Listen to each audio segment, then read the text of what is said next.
Podcast is intended for mature audiences. The views and opinions expressed are those of the panelists and do not reflect in any way those of the podcast partners, sponsors, or affiliates. Enjoy.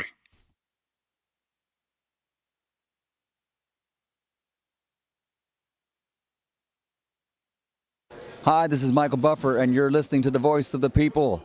Let's get ready for Boxing Voice. Every day I'm hustling, hustling, hustling, hustling, hustling, hustling, hustling, hustling, hustling, hustling. Every day I'm hustling, every day I'm hustling, every day I'm hustling, every day I'm hustling, every day I'm hustling. He is the fighting pride of Omaha, Nebraska. He's good at what he do. Hey, Daddy. Undefeated WBO lightweight champion of the world. Hey, Daddy.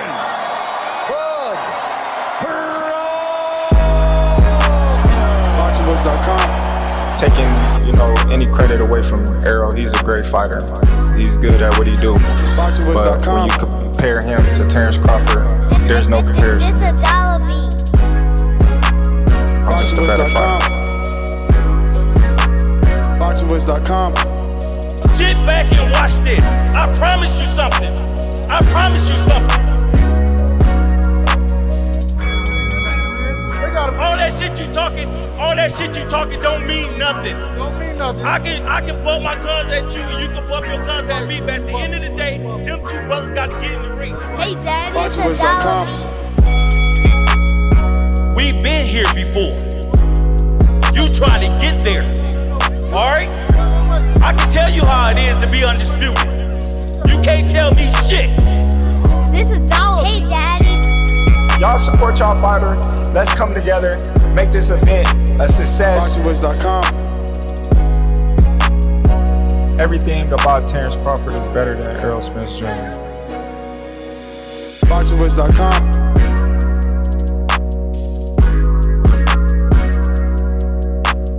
BoxingVoice.com. Boxing fans, are you ready? Hey, Daddy. BoxingVoice.com.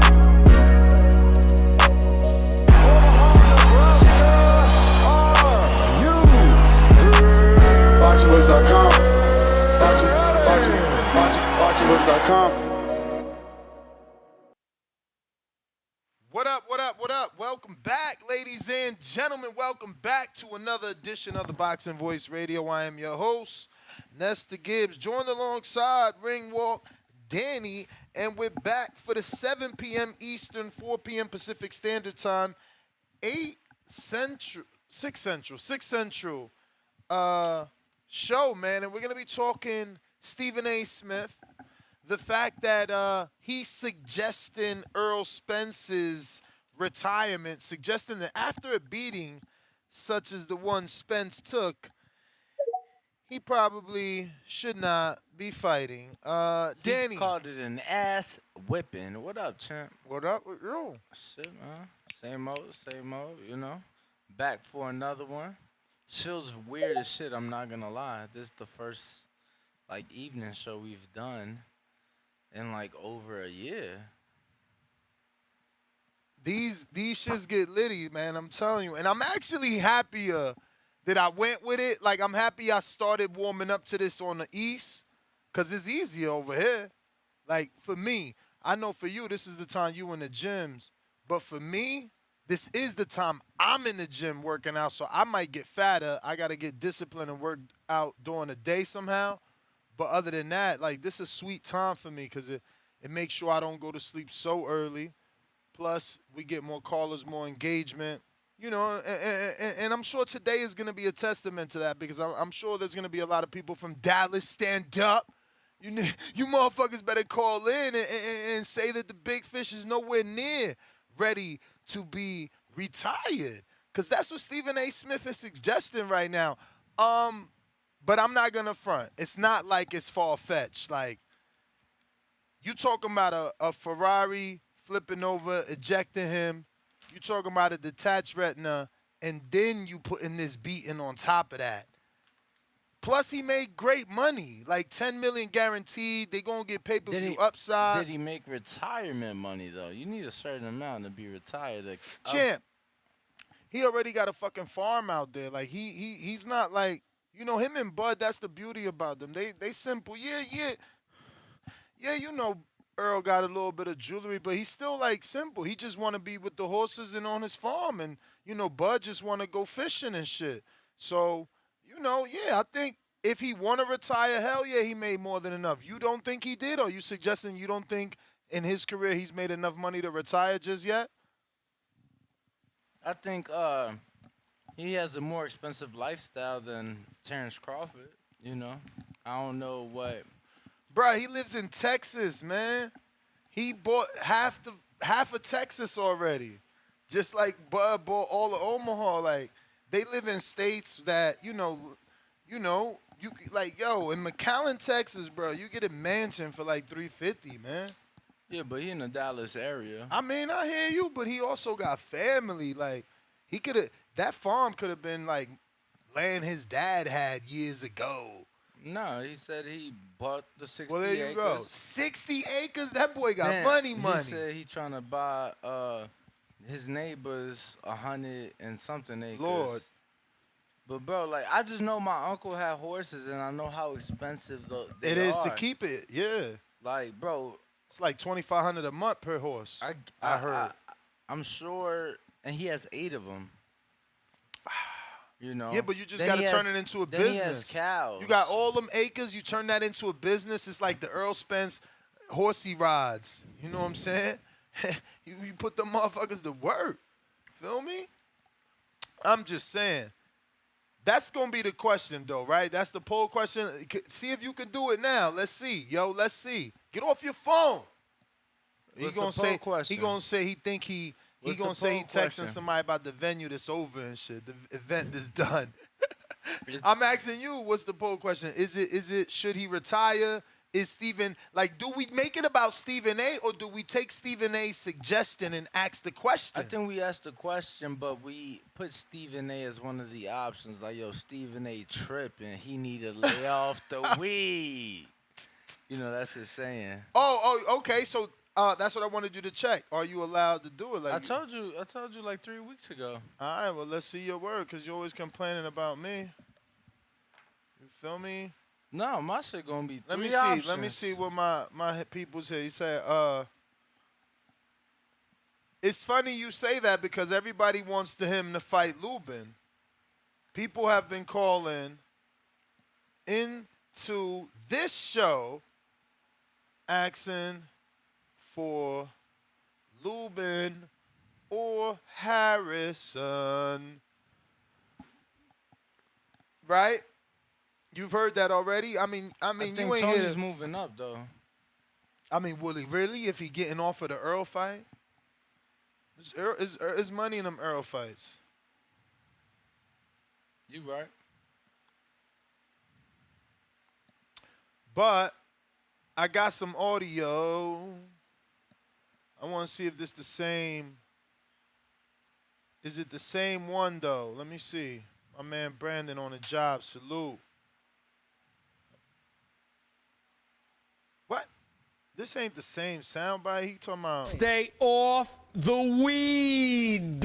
What he doing? Why you sending us that, bruh? Cause that's Stephen A saying. That's not what I wanted though. I didn't want that, but I'm gonna put that in here. I'm gonna keep that. What I wanted was this. Hold up. This is what I was looking for. Let me see how they do this. Here we go. Add sound. Stephen A on Earl. I just want to know, is this the same one I already had? Let's see. I believe that Errol Spence Jr. should consider retirement. That's how bad that ass was. Now you see, I didn't have that. The one that we heard, he wasn't that. Like, he said it, but not in that order. Like, that was a whole different, like, look, I'm gonna put that one because I feel like they need to hear that. Right? Stephen A reacts. This is it. And I think we was like, let me see. I think we was like on a 130 timestamp. Let's see. And a warrior and was undefeated coming into this fight. but he was completely and thoroughly outclassed in such an alarming fashion. It was. All right, come on, Stephen A. So I was right. It's right around here. I just ain't trying to get flagged. You know, this the big dogs out here. Word. Let me see if there's something I could do here, like maybe Cam, right? And then still, could we still do this? Let me see. Nope. Damn. All right, hold up. Go back, boom. Then go back here and go here. All right, listen closely. And after that kind of beat down, you've got to wonder whether or not he should consider hanging it up. It was that bad. See, so that audio says you got to wonder, should he consider? But the audio Brandon sent me, man, he's a little different. Listen to this. I believe that Errol Spence Jr. should consider retirement. That's how bad that ass was. Let me explain why. One loss. And I'm getting ready to go to that. It's how you lose. Word. And it's what he's been through. Mm-hmm. Oscar De La Hoya is the one who deserves the most prop. And I know. See, I said that. You got to factor in the retina, factor in the Ferrari. It's a lot, man. I mean, it's not like it's far-fetched, but I get it. You know, he's probably a man on a mission at this point trying to prove something. Do you think his team even contemplates retirement? I think that that conversation will be had at the very least with his parents, with his girl. You know, he's very close with his father. He's made that clear in the build up to this fight and pretty much since the accident. So I think that's definitely a conversation. Doing a poll? Yes, circling is doing a circle. Damn, is it gonna let you? I mean, I've done one before. I did one for the Inouye Fulton fight. Oh. Yeah. It ain't show up on my side yet. It ain't show up on my side yet either. Oh. What? Nice shirt. Oh, that's old. That's old. I wonder, should I refresh? I just took like 5 minutes of my time to. I know. It's like, I think something's up because I don't see it. I don't see it either. And now the whole comment section went away from me. What? Yeah. It's just, look, bro, it's just like a big ass circle. Yeah, probably ain't done. But we are gonna open up the phone lines. I see people already ready to rock and roll. So yeah, let me see what else he says here.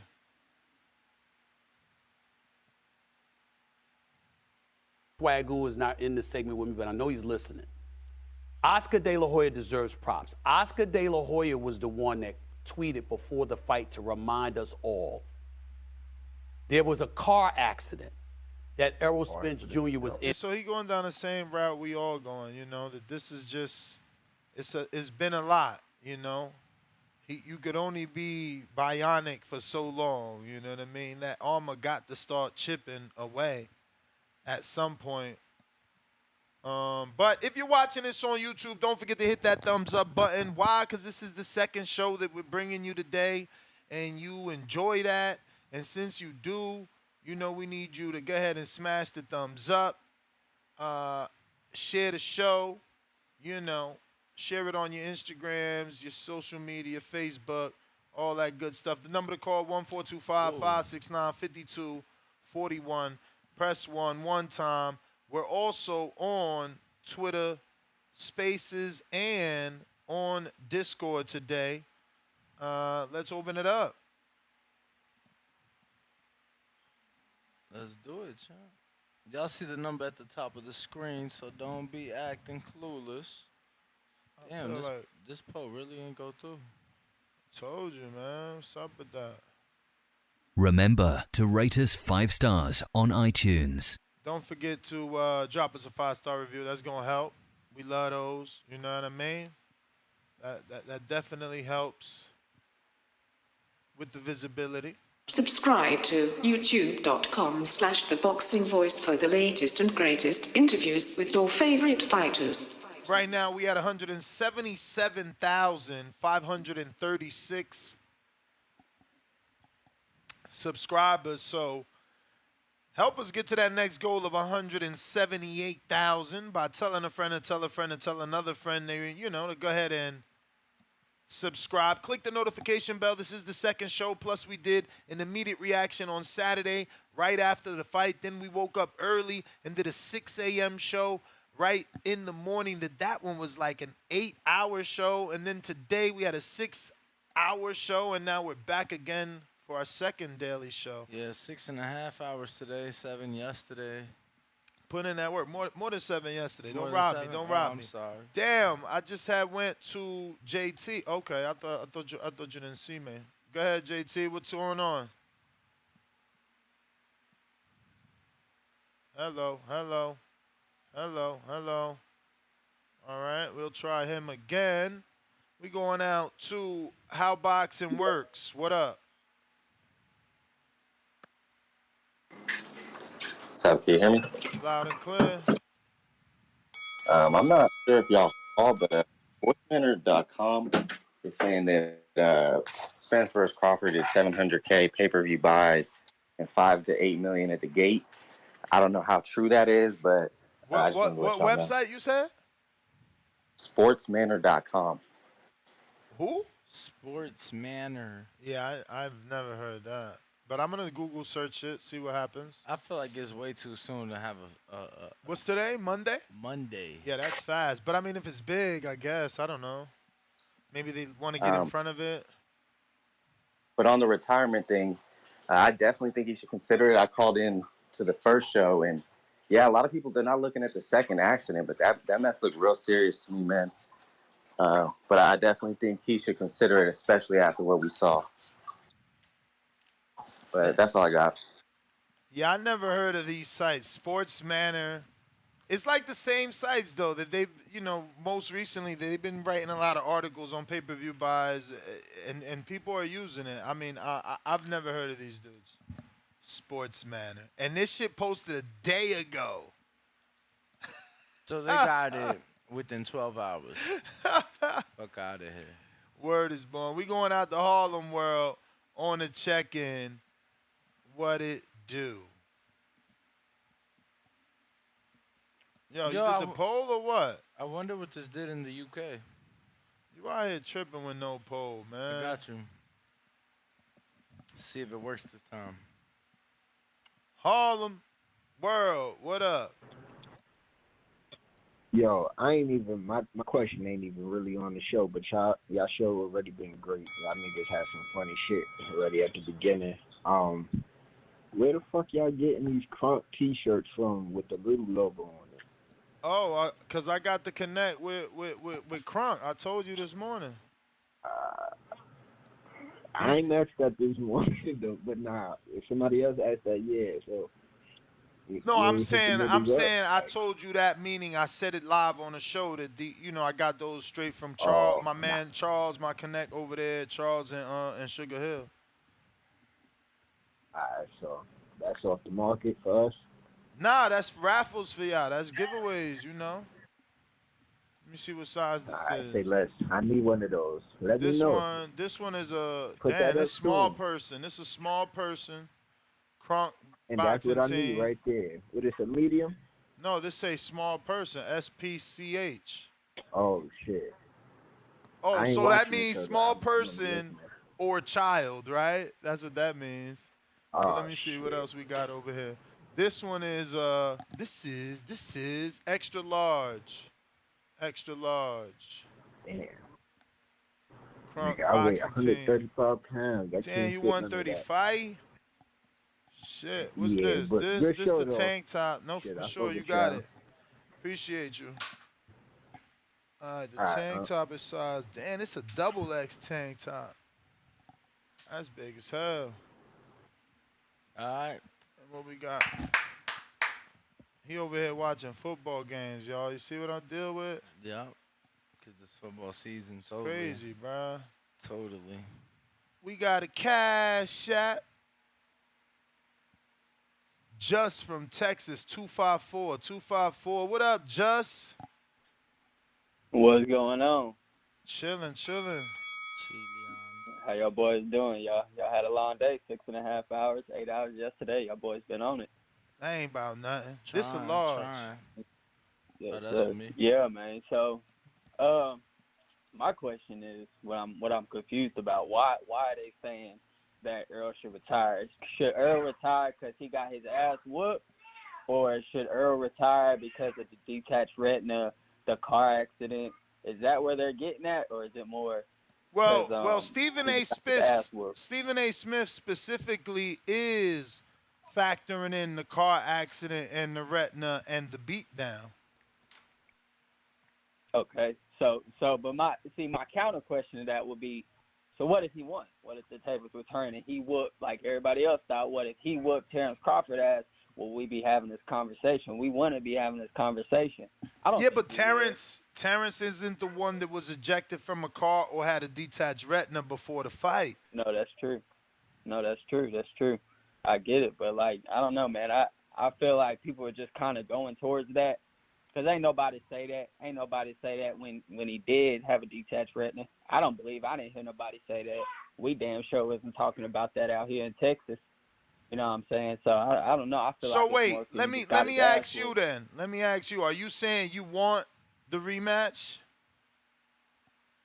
Nah. I called it yesterday. I don't feel like he need to do another rematch with Terence, man. I don't think he can beat Terence. I think he should move up. I think he should move up to 154, try to make a run at that. But I don't think he should rematch Terence. Nah, he gonna lose again. He probably gonna lose. He gonna get knocked out again, but it's gonna probably be around the 11th round. You know, some Deontay Wilder shit. You know, they third trilogy with Tyson Fury. Let me ask you. Yes, do you sir. think he's done? Do you think anybody could beat him now? Who? Spence or Crawford? Spence. Crawford won. Honestly, after that performance and just the shit that Crawford was doing to Spence, I think Boots kind of got a chance. If I had to guess, someone whipping his ass, like for real whipping him and taking it the distance with him, yeah, I feel like Boots got a chance. Anyone after that, no. But, you know, when I seen Boots fight Villa, that was like my first time actually watching Boots. I was like, oh, yeah, he's serious. I heard a lot of people talk about him. I was like, okay, yeah, that man's serious. That was kind of with Crawford. I didn't see too many Crawford fights, honestly. I'm going to say the one I really watched was against Porter, and I wasn't really impressed. I thought, oh, man, you know, Spence going to drag this motherfucker. And then fucking around, Spence How got was dragged. you not? So Wait. How was you not impressed with the Porter fight? He got 2 knockdowns and a stoppage, bruh. Some people had him down. Yeah, no, man. It like I said yesterday, I don't know, just it's something about Crawford. We never impressed by him. Like even the boys I was hanging with at the barbershop, we was never really impressed by him. Was y'all impressed Saturday night? Was y'all impressed Saturday night? Oh shit, boy, you need to see us up in there, boy. Our mouths are dropped. Motherfuckers didn't even want to watch the fight no more. Damn. All right, champ. Yeah, Thank you for calling in, right, man. Damn. Yeah.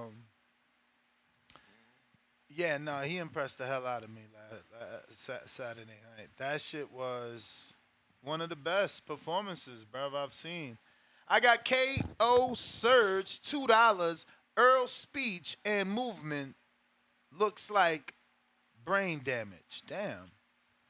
Fredo, $2. XX tank top. That's me. James Benitez, $2. Spence would be the best fighter at 160 now. Facts. I mean, you saying best based off old resume, because you can't be talking about best currently, because don't forget Adamas up there. You know what I'm saying? He already put paws on him before. Who? Spence? I'm talking about You Crawford. talking about, yeah, no, but he says Spence would be the best at 160. J-Mac, you said running back, but you're not in Q. Chill.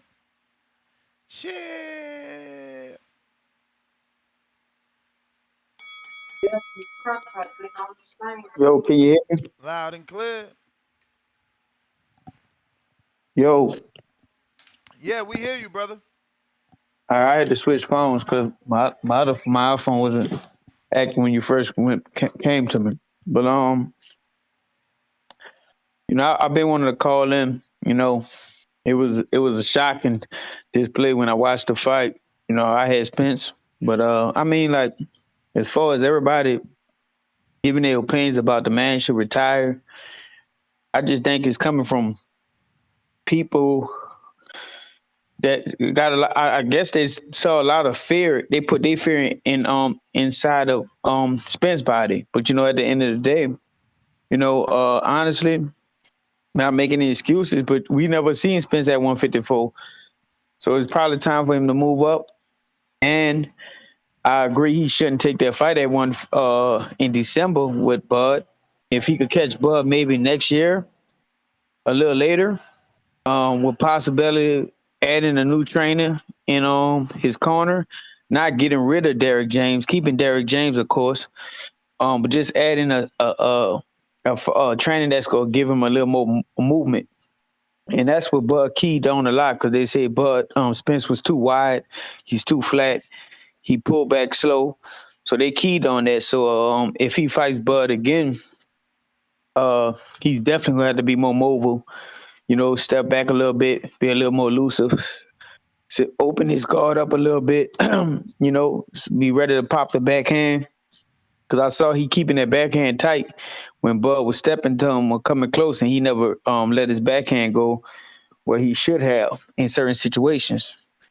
Also, he was pulling to one side, so Bud capitalized on that, came over top, and then just hit him everywhere he wobbled. But I don't think it's over for Spence, man. I think 154, he'd be a stronger fighter. Like I said, man, he got to get out. He got to start taking dancing lessons or something like that. He got to get a little more mobile how he fights because he's been dominating that one way. But everybody's so shocked because Spence was a dominating fighter, and the fact to see him just get modest like that. So I mean, Bud had a good game plan. I think it'd be a better fight at 154. Like I said, just add another more style to his more style to Spence fight. Cause I mean, fighting style. Cause he definitely can't go back fighting the same game plan. Talking about he could walk him down, press him, and he really didn't do it how I expected. I thought Spence was good. I thought he was gonna be more active, more volume. Jab, stepping over. He stayed right in front of Bud, so it made him an easy target, bending over. Chant, that is the bell. Brandon, what up? Yo, TBV, what's going on? What How's up? my audio? Straight. I want to give y'all a little history lesson. Then I'm going to touch on the question of should he retire. Back in the 3-belt era, there was a guy from Dallas, ironically, who was undisputed champ by the name of Donald Curry, the Lone Star Cobra. He had I think that's before the WBO was in the picture. Number one pound for pound guy, undisputed, regarded as the best welterweight in the world, best fighter in the world.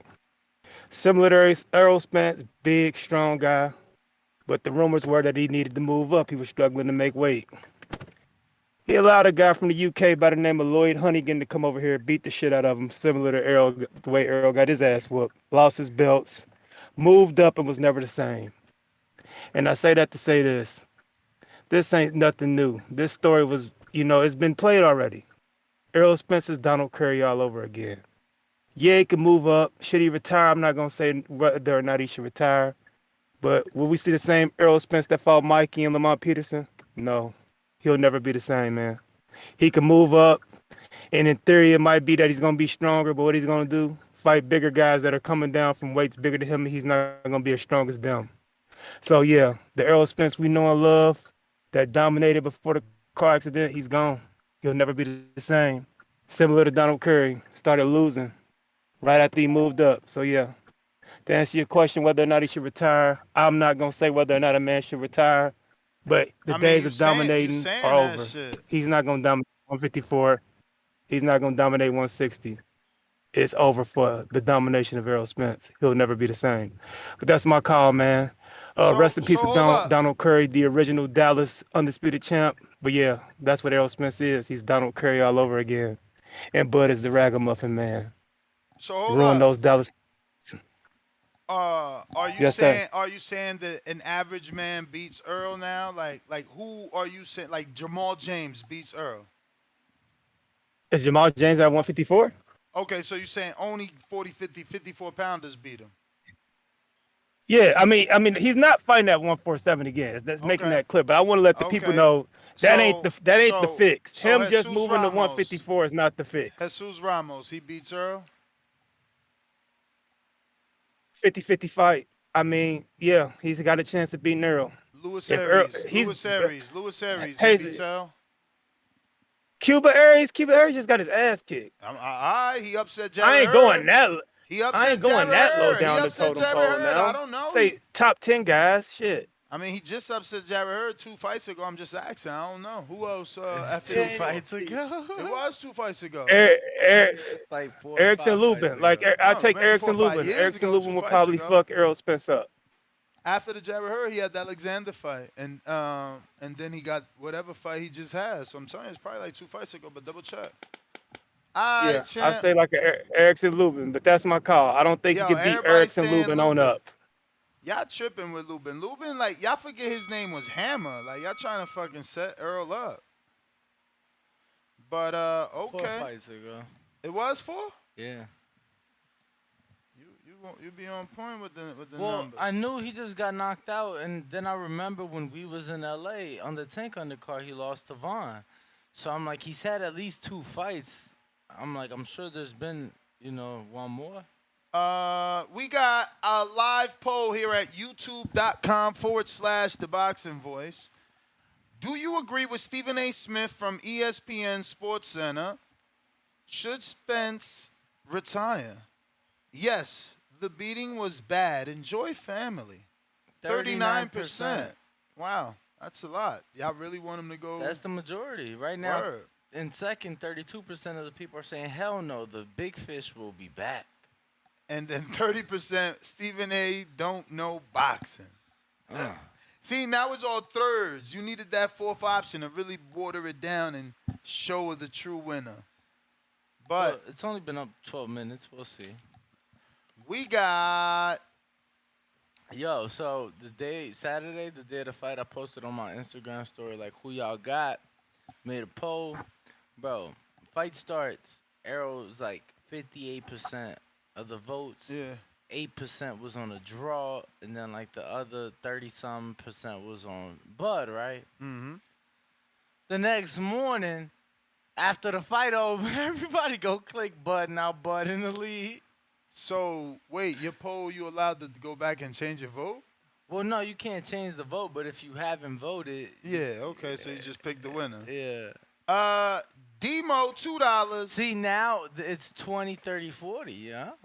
Let me get that large shirt, champ. Fire emoji. We need to do some sort of something for that. AZAP Zan, $2 super chat. Spence can move around and Bud still catching him. Rocky Rodriguez, $5. Cotto was in an accident. Took 2 bad KO losses at 47. Moved up to become champ at 2 divisions. Spence can come back. That is true. I didn't know he was in an accident, though, but he did get his ass kicked by Pacquiao and Cotto. Like, that shit was.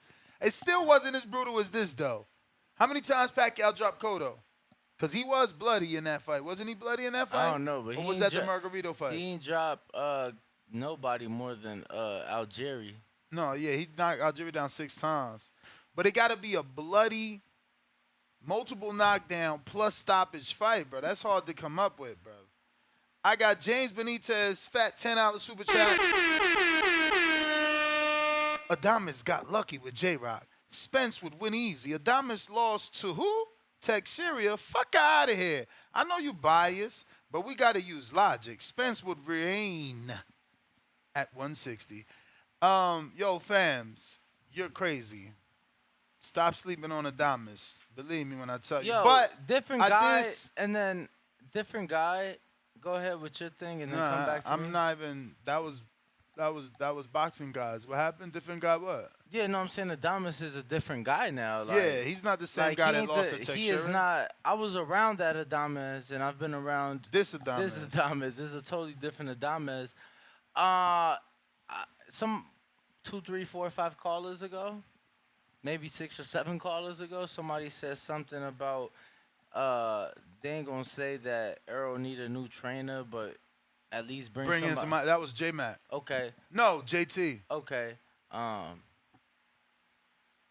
didn't want to interrupt, but I was thinking, I'm like, yo, I feel like Joanne Guzman, I feel like he's helped Charlo quite a bit. Word. I feel like he's already around. It wouldn't hurt to give it a try. I'm gonna be serious. I'm gonna be honest. That could be dangerous. Seconds become chiefs. You know, let's be real. We already assuming that Joanne is the one that helped Charlo, and now if Joanne goes and gets hired for the rematch and gets the win, it is, you know what I'm saying? He could Bob Santos it.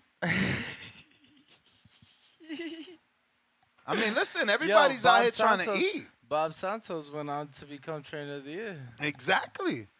Because, you know what I'm saying? You got to be ambitious. He was ambitious, and he's seen his opportunity, and he dipped. And look, he in position now. Now his name ringing like Sunday at 12 o'clock. What we got? Who we got? We got Michael. We're going to stop right there at Michael with the fat $10. He says, Spence is suffering. Oh, man. You watched the video, too? I ain't watch it, bro. I ain't watch it. I swear I ain't watch it. What video? I put it in pre-pro. You terrible. Michael, $10. Spence is suffering from neurological damage. Oh. His team knows this, and the athletic commission knows it. Why do you think the doctor randomly hopped in the ring? I hope he makes his money and gets out. The conspiracy theorists will always exist. James Benitez, third super chat. Mentioning Adias with Earl is disgraceful. Oh, so now we don't mention tune-ups. Like, damn. Bride in the A70. UFC guys get beatdowns 5-6 times. Nobody calls for retirement. Shh emoji. I mean, you should have put shh emoji Stephen A. Smith. You know who's saying it. We got 7 Jimmy, 7 Rivera. Welcome to the prospect level. And then we got RRT Boxing with Mr. A, $5. He says, so what's your opinion on Derrick James' nervous energy now, doubting self, EJ, both, or still just poor trash talk? I mean, look, man, it'd be easy to run with the conspiracy that the nervous energy translated to a bad performance, but who's going to do that, bro? I mean, look, at this point, whether it was nervous energy or not, we could label it as poor trash talk, really. But if you're watching this on YouTube, go ahead and smash that thumbs up button. What, you thought that was good trash talk? Because that was really garbage. I thought it was straight garbage. No, I thought he had some funny shit. Nothing was funny. Oh yeah. Well, since he got a phrase, I'm a piggyback. We gotta eat. We gotta eat. We gotta eat. And you know why we gotta eat? Because he ate all the food. That shit was whack. Nah, he said something Shit in was LA whack. that chuckled me for sure. LA. My man bringing up the press tour. That's how he got to go that far in the back. We talking about the shit happened fight with my man with the press tour back in LA. I mean, I feel Actually.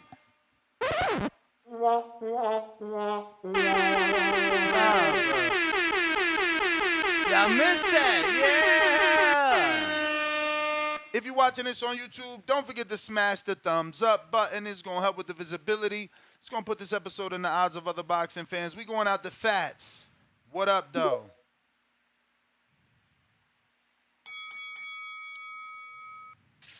Yeah.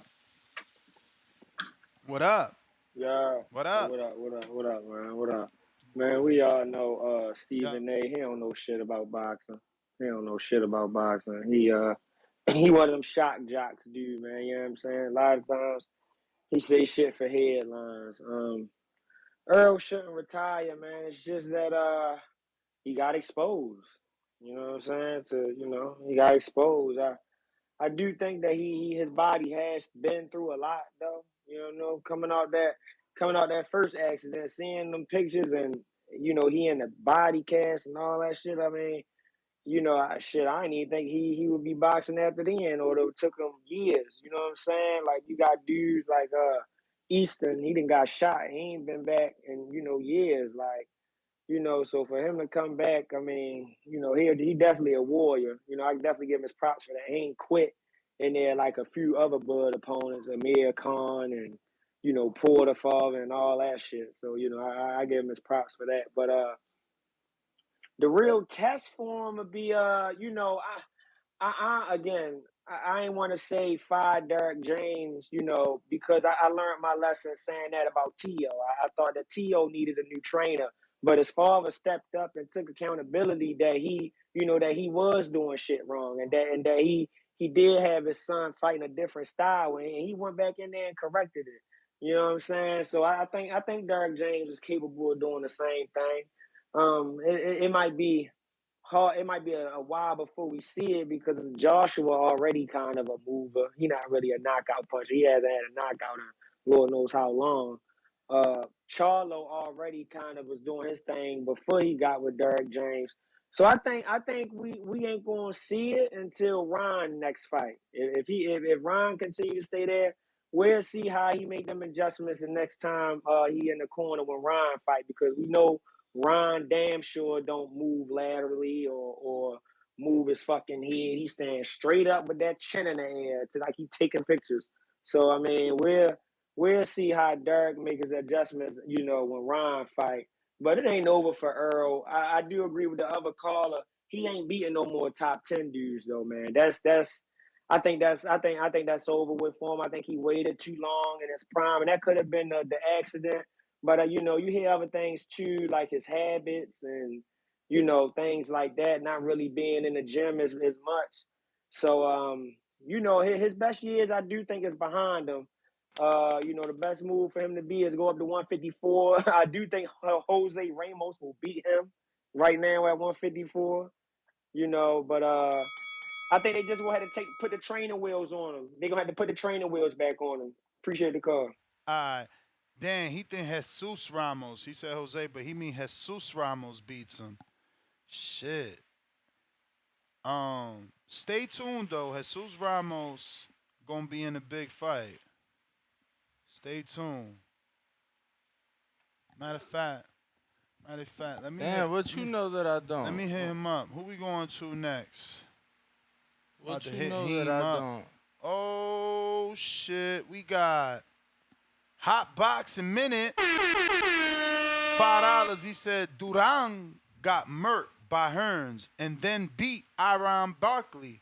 Edison Rosario got bashed by Chavez and won titles in 2 divisions after. Comeback is possible. Negron, $5 super chat. Ness Dan. If Earl's health is good, then let's go. A few minor changes to his game could prove beneficial to the rest of his career. Hashtag Crawford fan. Rice Eater, $5.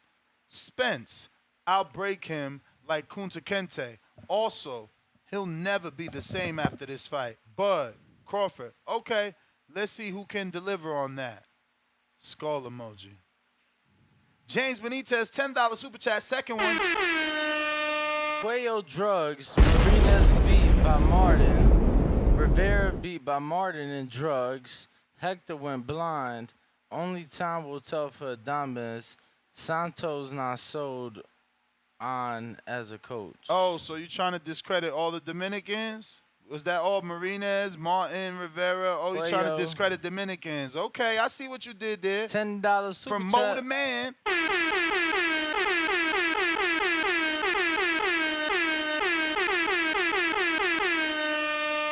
Said a few weeks ago Spence was in talks of being in a fight with Canelo. Now he fought Crawford. The same people are talking about retiring him. No fighter has been the same since they fought the greatest. But let's be real, though. Let's be real. Even though this is Stephen A. saying it and y'all trying to dismiss it, it ain't like we didn't ask these questions to each other about Wilder after Fury fights. It ain't like we ain't asked ourselves these same questions about AJ after the Ruiz fight. Yeah. You know what I'm saying? Then again, after the Usyk fight, like, bro, back-to-back losses is terrible. He's going to retire. And the motherfucker came back. So it's like, you know. Bro, what the listen, fuck? What? Stephen A is a big name. You feel me? He got a big platform. So there's no way we cannot talk about it because this is going to come across our desk because of the machine that he works for. So, you know, he's going to have casual fans discussing this. And, you know, his show isn't like our show where we open it up for those opinions so that you can discuss it. So that's what we're doing. It's not like we calling for Errol Spence's retirement, but these are questions on boxing fans' minds. This is what's taking place at the water cooler. You I feel mean, me? look, 2 days later, not even a full 48 hours, right now, 40% of the people that have voted 645 votes, 40% of the people saying yes, the beating was bad, retire, enjoy family. Yo, 644 votes. I don't even want to look at that video that doesn't have 644 likes. So go ahead and do that now. Stop being little thieves, man. You stealing. It's like free to watch. All you gotta do is hit a thumbs up. Like, damn, for reals. For reals. We got who we going to? We going to Mr. July 29th, the GOAT, the greatest boxer ever, Terence Bud Crawford. Appreciate that, Ness. That's how I would like to be known going forward. I think I earned it.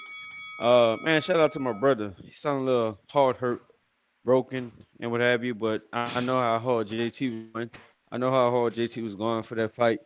I know it's sad and it's hard to watch Errol get dismantled, ragdoll, punched around the ring, all off balance, slow feet, slow hands, pretty much everything I've been saying for the last 4 or 5 years. For as Stephen A. Smith, he don't know shit about boxing, so I don't value his point by entertaining this topic. I think a lot of people are saying maybe a retirement and asking a retirement for Spence due to the fact of the car accident, the eye surgery, and just how bad he looked against Crawford. Or maybe people need to step back and say, hey, dude was just a good fighter until he ran into an elite fighter. I mean, Crawford just a different level of a talent. And so I mean, we could put things in perspective. We can see how he looked when he moved up to 154. Sometimes rehydration plays a part, and he been at the weight all his career. So it could be a multitude of things. So I don't know what's best for him for his retirement, but I think a lot of people are contemplating retirement due to the fact of everything Spence went through. I do agree with my brother for his not firing Derrick James delusional ass. I think he needs to add somebody else to his corner. I think for as somebody that can just balance Spence fighting game out, maybe take one out, Bud game plan with multiple trainers. I do know multiple trainers see different things and they can work on two common goal and what have you, but work on multiple things together. Spence will need a multitude of things that I don't think is just he gonna be able to accomplish fighting a Crawford. Maybe he should just stay away from a Crawford. I don't know who that was. I think it was Brandon that said about Spence being a top 10 guy. I don't know about that. I think Spence was barking up the wrong tree his whole time with fighting Crawford. I thought Crawford was all wrong for him. And I tried to tell people that for years. They just wouldn't listen. So, I mean, we got in there and we saw what it looks like. He damn sure don't need to be fighting him next in this December at no weight class because at next fight, Crawford will kill him. So my answer is Spence needs to do what's best for him. He needs to look in the mirror, become a lot more realistic. Not let a trainer damn near get him beat to a pulp because he got too much pride to stop the fight or do what he should have did for his when Bud was putting that ass whooping on him. But whatever Spence needs to do, he need to make a decision. But it shouldn't involve fighting Crawford next. And if he move up to 154, it still should involve fighting Crawford next. So that's my call. Appreciate the call. Andrew, Box Clever, what up? Twitter Spaces. Make sure to unmute.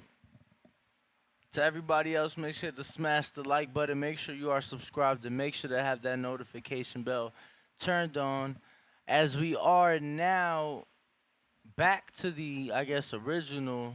That was your original time, right? When you first started with 2 shows, 7 p.m. Eastern was the original time. It so, was the original time, and so- it was only 2 days a week. It was only Thursdays And and Sundays. Sundays, Now yeah. y'all getting it every fucking day. The takeover. Alec Oscar Levia. Let me see. It Do you must- pronounce this the came- Y? Yeah, right. You got to Levia. Leva. Leva or Leva. Okay. Oscar Leva. In a perfect world, Canelo beats Charlo. Charlo comes back down to face Bud, while Tim faces Spence. Then winners for 154 undisputed. Love the shows. Hashtag always working. Salute, champ. Appreciate you. Then we Next got up. $5. Manny Baraja celebrating their first ever super chat. He says Crawford's era. He's GOAT made. Spence looked like an amateur. No credit given. Like always, haters. King of the ocean, Crawford. King of the ocean. He's Aquaman now. We got What's Real TV. What's Real TV with €2, £2. £2. a Just sending two-pounder. love, no words. And then we got Michael with the fat $20. Say Michael's last name, Tim. No, this is the second time. And the first time I said I'm not even gonna try. At least you ain't butcher it. $20 says conspiracy Wait, theorist. is it Michael Suimatsu? Suimatsu? Suimatsu. Maybe. All right. $20 say conspiracy theories been up for years. They know Ali had early stages of Parkinson's and still let him fight. I hope Spence is around people with his best interests at heart. Contrago. $5 says Bud's top 3 welterweight of all time. If no tune-up, Lara or Fendora should be next. He gets past them. Look for a pay-per-view with Triple G. Fire Derrick James. Bad corner. Yikes. Bro, why would Bud beat Earl and fight Fondora, who lost to Lavala, Barboza, Mendoza, what the fuck? and then fight Triple G? He said Laura or Fondora. Like, And bro, Laura's at 60, so you saying Bro, go none to of them 60, shits go make to sense. 54, then go back to 60. But I get him though. I mean, is he saying take the belt from Laura to entice Triple G? But in the meantime, fight Fendora, who hopefully beats Mendoza in his head. I don't know where he coming from, but Henry Brown. 7. Nope, it is actually 7. Jimmy 7 Rivera celebrating their first super chat. $10. Just showing love. No words, Nuss. Word. Salute. And then we got Henry Brown. Wait. Oh, go for it. Yo. What you got? Henry Brown, $5 saying just showing support. Shout out. Then we got a $10 super chat from Rice Eater 79 that says a loss is one thing, a knockout is another thing. Damn. But this was sustained. What the fuck? Bludgeoning. Earl was on the verge of dying Saturday night. Harvey Doc saved his life. He will never be the same. Wait, Just 10, are you still there? Man, that's my boy. Where he at? I owe you, bro. 254. I owe you, bruv. Oh, man, he's not on. All right, yo, somebody forced me to start a raffle.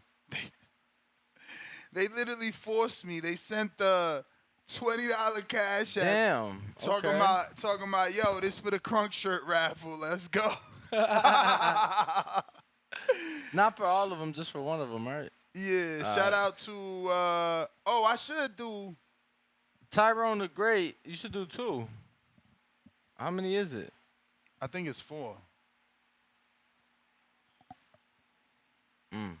Tyrone the Great, $2 say, or give him 2 entries for 2 of them.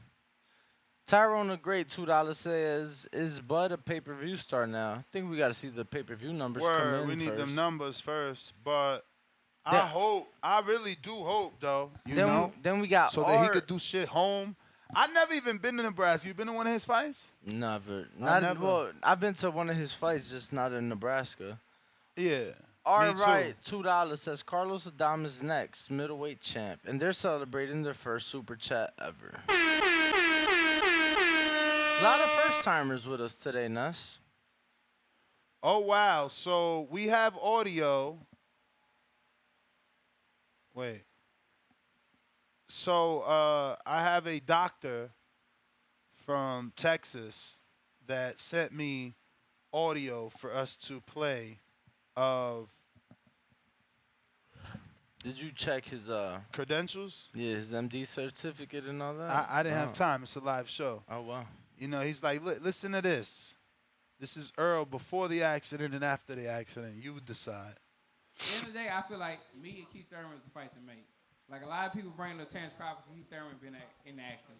But when Keith Thurman come back and when he has a great fight and he, you know what I'm saying, he shows that, you know what I'm saying, what he's been showing in the fights with Danny Garcia and Sean Porter, everybody going to be talking about Errol Spence versus Keith Thurman. Errol, you haven't fought in 15 months. Is rust a concern?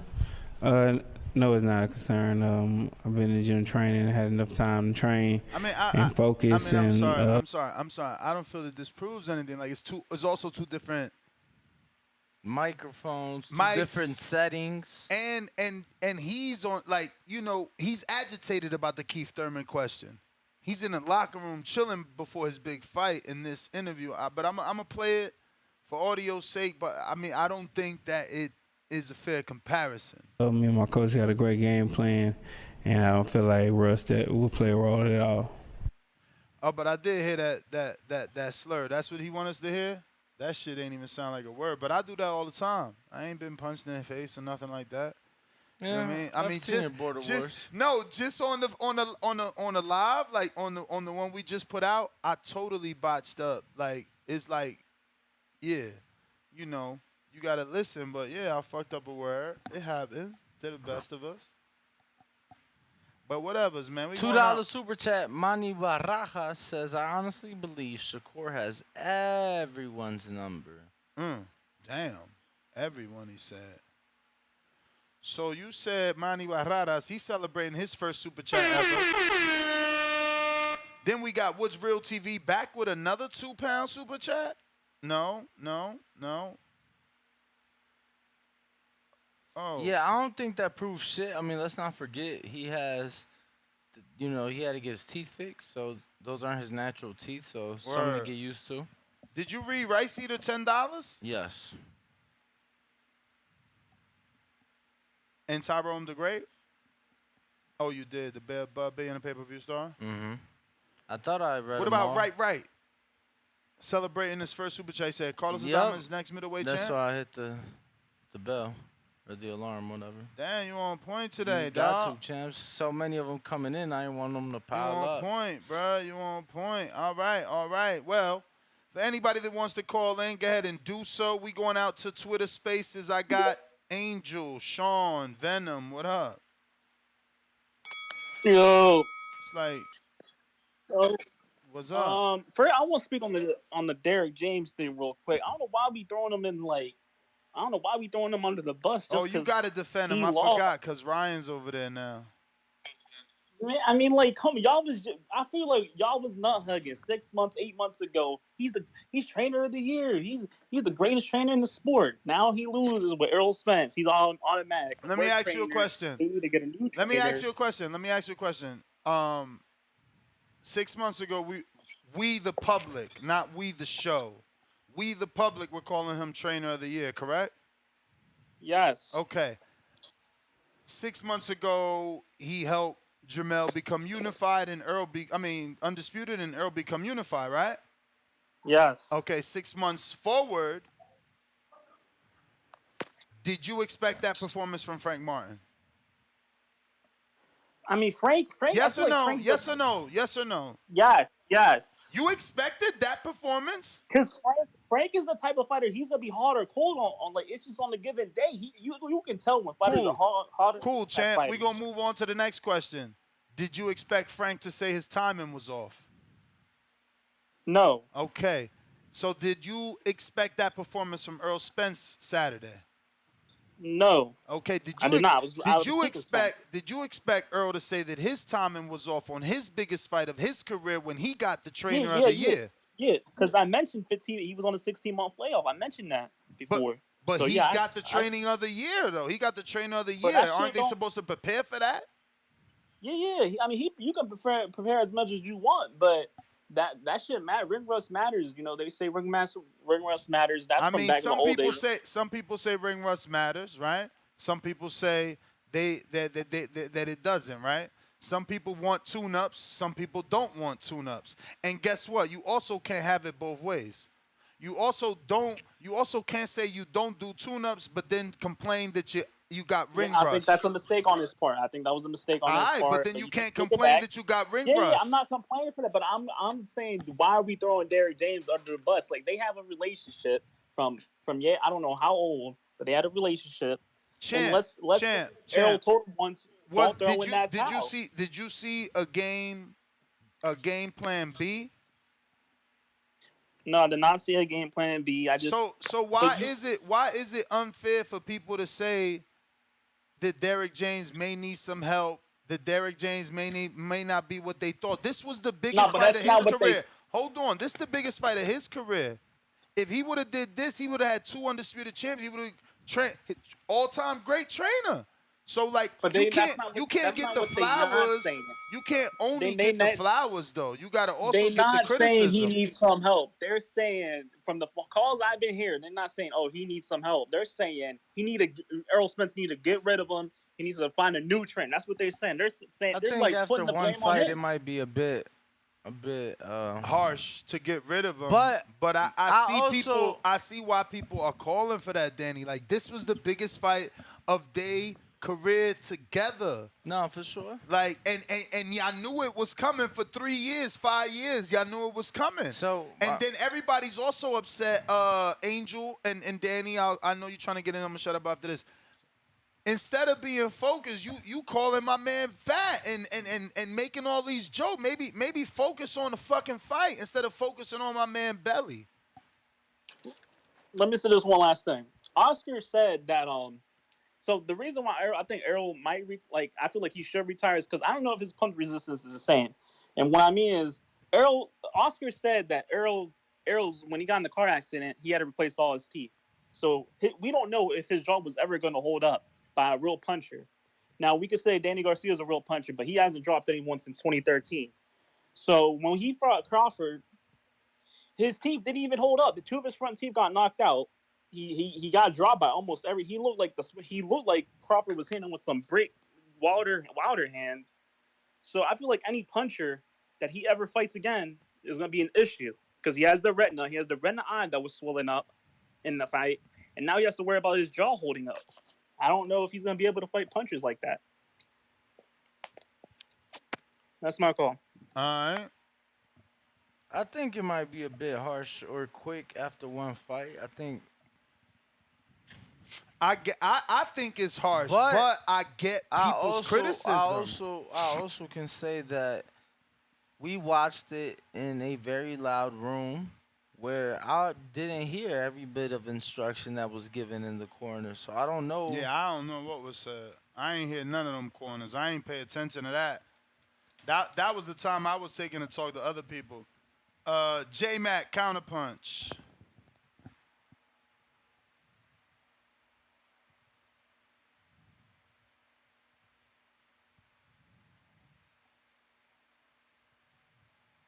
Or is that old? I'm sorry. No, that is a minute ago, right? You got to unmute, champ. In the meantime, we Hey, got. I'm still up there. My bad. I didn't see it. You hear me? Yep. Okay. Let me say this. I hear what everybody's saying. Of course, it's always ironic. You start questioning trainers at the biggest fight. My question comes from just the idiotic, dumb shit Derrick was saying. And then it makes me question, due to the fact that I wasn't in his camp, how real was he being with Errol? I questioned how long he let the fight go on. I questioned him telling Errol to work behind the jab, but not also telling him how to take away Bud's jab that Bud started coming over and countering him with, like just a multitude of things. And it's okay. sometimes you have to have some extra eyes or extra help. Like all great coaches have great assistants. You got people that help you and can sharpen up your tools. I do know Derek being petty and worried about how fat Bomac was when he should have been worried about how fat those shots was landing on Errol's face, punching his legs all around the room and or all around the ring and shit, and hitting him every time he got hit. He act like he ain't never been punched before. So when I say bring another trainer in and we're having maybe Derek could dumb down some of that stupidity he was doing and accepting Bud's greatness and just get somebody in there that can help Errol over the hill and sharpen up a few things. My brother gave a good, I think, a good breakdown on some things Errol can do.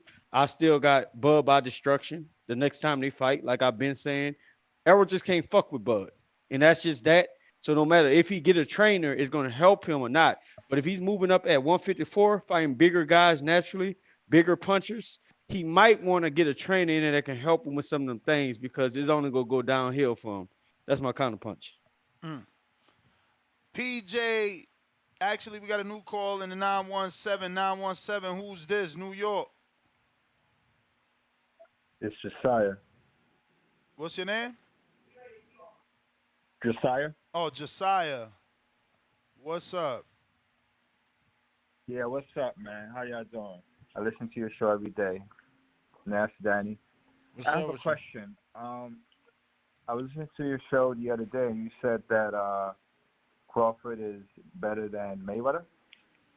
I mean, there's an argument. He did what Mayweather didn't do twice.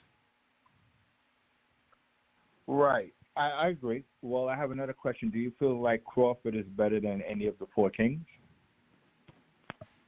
I mean, again, if we basing it off what we seeing,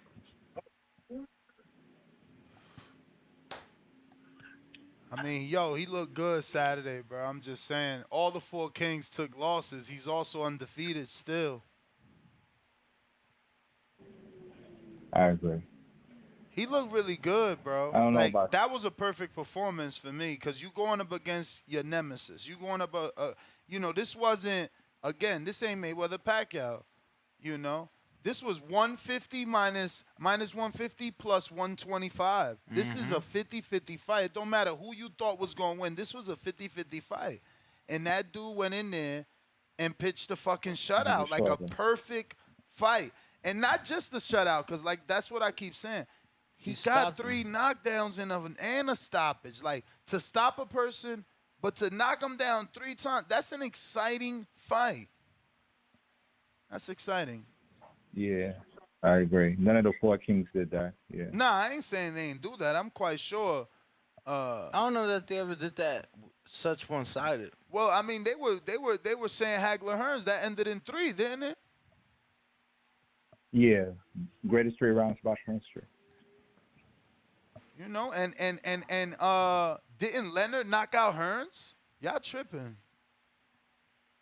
But I'm saying, even in those 3 rounds, they was beating each other up.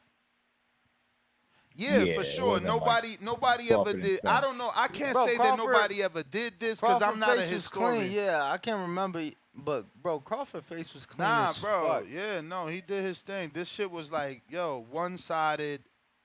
It looked like professional and amateur, man. Yeah, sparring partner. That shit wasn't Well, close. out.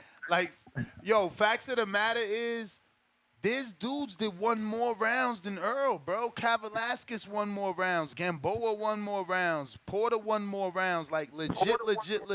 Like, dudes just got to face the reality of it. Like, y'all go check the scorecards. There's only 1 round you could give Earl. Like, that's being generous. But Josiah, I'm not even going to act like I know how to spell that name. Give it to me. J-O. I knew it, man. I went with J-O, then I'm like, maybe. But anyway, go ahead. Josiah. Oh, okay. Josiah, what part of New York you in? Okay. Josiah? All right. Did you hear me? Nah. Did you hear me? Yeah. It's JOSIA. No, I got that. I said, Where you what from? What yeah, part what of New part of York? New York to put you down as? Oh, well, I'm from Brooklyn, New York. Oh, all right. Brooklyn. Well, thank you for calling in, champ. Look forward to hearing your next call. Counterpunch, Juan out of Houston. Okay. Shout out to Juan. Yo, it's so great. Now I know exactly who Juan is and shit. I'm like, Juan, how you gonna be right there and not tell me you Juan in Houston? Like, I talked to him mad times too, yo. It's fucked up. My man Juan in Houston. What up? We had to go smoke one, man. I'd have known that was him. Man, matter of fact, I should have left you with the Jenny Kush, yo. I ended up giving it to a homeless guy when I left. Hopefully he do something with it. And I gave him two cigars too. I was like, "Hey man, you smoke?" And the guy was like, "Yeah, man." I said, "Here, you can have this. I'm going to the airport." You a He nice goes, guy. "Hey man, you got $20?" I drove off on him like, "Damn, I gave you some good weed. You gonna ask me for Damn, 20?" he still asked for 20. These dudes be out here wilding, man. Yeah, I burnt off on him. Nope, ain't got it. But anyways, man, why everybody shitting on Derrick James? I don't get it. I just really don't get it. It's like, okay, I say this about him. He should have been more classy because he really put himself in this position. You know, if you wouldn't have been doing all that hamburger, fat boy shit you were doing the Bomac, you know, you wouldn't have looked so bad. But you wanted to look like a real unclassy individual at a time when, I mean, Terence and them, they just, you know, they weren't acting like that. Bomac and them, they was, you know, hey, like normal. So I see that side of it. But man, Derrick James is a great coach. Yeah, he fell off over here. You think, why didn't he call him out, right? Why didn't he throw in the towel earlier? But him and Earl got a personal relationship. How you know he wasn't thinking, man, I got to let Earl go out in the shield. I got to. Yeah, that's that I can't Deontay have Wilder between shit, bro. That like these trainers is afraid to do their job because they gonna get fired now, man. Like that shit should have been stopped, man. Let's stop playing. Yeah, in the 7, I think. 7 round, it was clear. That guy they should have. Y'all don't know what top, but at the conversation same he time, had. He I might have said he understand. wanted to go out on his shield, if anything. Well, yeah, that's what I. Yeah, but that's what we that's what I debating. feel That's like. what we like literally debating. That Yeah. it's like, do you let him go out on his shield or do you save him from himself? I mean, at the end of the day, it's the ref's job. The ref is the one in that squared circle. Nah, man, the ref ain't Yeah, got a thank personal you, Danny. relationship. Nah, don't thank Danny. The ref ain't got a personal relationship with him. The ref ain't the one, you know, picking up my daughter, you know, saying hi at the gym, playing with my kids. So the ref can't put me first. Right, You my so- trainer. But Ness, You that's my why- trainer. But the ref, exactly that's his why it's job. the He ref's ain't gonna be job, yo. blinded. Bruh, y'all out here tripping, man. How Because Well, I I'm got a just saying, relationship. If I you can my understand trainer, both you know sides. me. You see me. Come on, man. It was obvious to us. It ain't like it was just TBV calling for. No, the I'm world just was saying. calling for the stoppage. They But got I'm memes left I'm and just right with saying. Apollo's trainer. Throw in the damn towel. Bro, Throw in the damn I'm towel. a big believer in the trainers should never throw in the towel because the ref should have stepped in first. Like if it's to the point that your corner got to do it, I feel like the referee should have already done it. He the one closer. He the one got first eye view, and his vision ain't clouded with these personal relationships. But that's the thing. The referee also doesn't know you personally, so he can't tell your body language. Your trainer's supposed to know, like, damn, Earl hurt. Damn, Earl taking more shots than he, because he really is hurt. Now, fuck that. Same way, Triple G Rosado. What the fuck Billy Briscoe did? Yo, I'm throwing in the towel. The father like, no. He like, yo, he gonna kill him. I'm throwing in the towel. Threw the towel in. That's what you do, bruh. Fuck you mean? The own father But didn't Ness, want him to this do is it. a big The trainer magnitude knows of a him. The fight. trainer You knows think him. The how trainer hard in the you- gym with him. All right, whatever. I ain't even gonna, it ain't even my fight. I ain't got nothing to say. Whatever. I mean, you gotta think how hard it was for Derrick James in that time. Like, But do I that's throw in the why towel? that's why Breland is special. And that's what I'm saying. That Derrick probably wanted to throw in the towel, but he see what happened to Breland. He see how people drug him through the mud, made him the motherfucking villain. All he doing is saving the fighter from an unnecessary beatdown. Man, we was been saying that shit Yeah. need to get stopped, man. Yeah. But hey, It's just a hard one, man. I don't see how everybody just get rid of him. Get rid of him. I Like, mean, come they on, said that man. This about part of his career. Breland. They said it about Breland. They said it about JD's. This is what people do when you lose. They I want mean, you to shit, clean out even your whole JD's team. lost his spot because he ain't head trainer no more. Now it's Malik. Yeah. And this is what people do when you lose. They want you to change your whole team. Yeah, I don't believe in that, man. For me, it's like this ain't a regular fight. Like, I can understand if you've been with this trainer for a while, you still ain't been looking good, or you can't get over to that next level. Hey, it's time to switch up. But one bad performance, I mean, shit. A week ago, they was the two baddest motherfuckers on the planet. You know what I'm saying? Shit, all these Errol But Spence that's what I'm fans is saying. like, But hold on. So that's what I'm saying. It's a double standard for you. Then it's like, yo, he was the baddest man on the planet a couple of weeks ago, so he got to remain there. Because making you the baddest man on the planet also opens you up to criticism. Like, you can't be bad and then on the biggest fight of your career drop the ball. oh no, he deserves a lot of criticism in a lot of different ways. But what I'm saying is, damn, now you break up the band. You know what I'm saying? Fucking Mick Jagger showed up, coked up, couldn't sing the songs one day, and fucked up the show in London. So now I will fucking break up the Stones. Nah, come on, man, shit. Go back to the drawing board. We can learn from this. To benefit Ryan, benefit Anthony. Earl and Derrick James are not free from criticism. I'm not talking to you specifically, but you motherfuckers all wanted Rob McCracklin fired.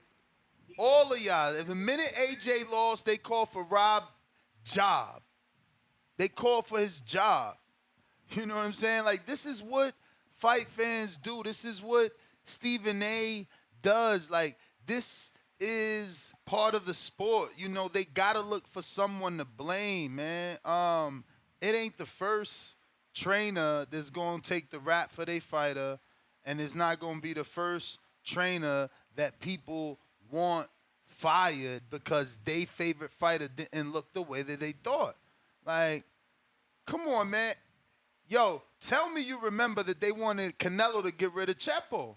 Like, yo, they're inexperienced. They took him as far as he could go. He made it to the Mayweather fight. They need to look, and he said no. Look it up. I bet you Google. And he's still with his team. Like, it's on the fighter too. You know, I don't know, bro. And let's be real. Let's stop making it a sin for Earl to bring someone in. Last I checked, Floyd had hella trainers. Last I checked, Devin definitely have had hella trainers. You know, Cotto had hella trainers. So, like, bruh, it's part of the sport. It's part of the sport. Part of the sport. And I mean, yo, if you, like, when you think about it, any other sport, like, you got a kid, put them in Little League, bro, they going to have a different coach every year. You get what I'm saying? So you just having different looks. You able to learn different things. I got Tevin Smith, $10. He says, if Spence looks how we're used to seeing him in the rematch at 154 and beats Bud, does that change how we view the first fight? I guess it's still going to depend how he beats Bud.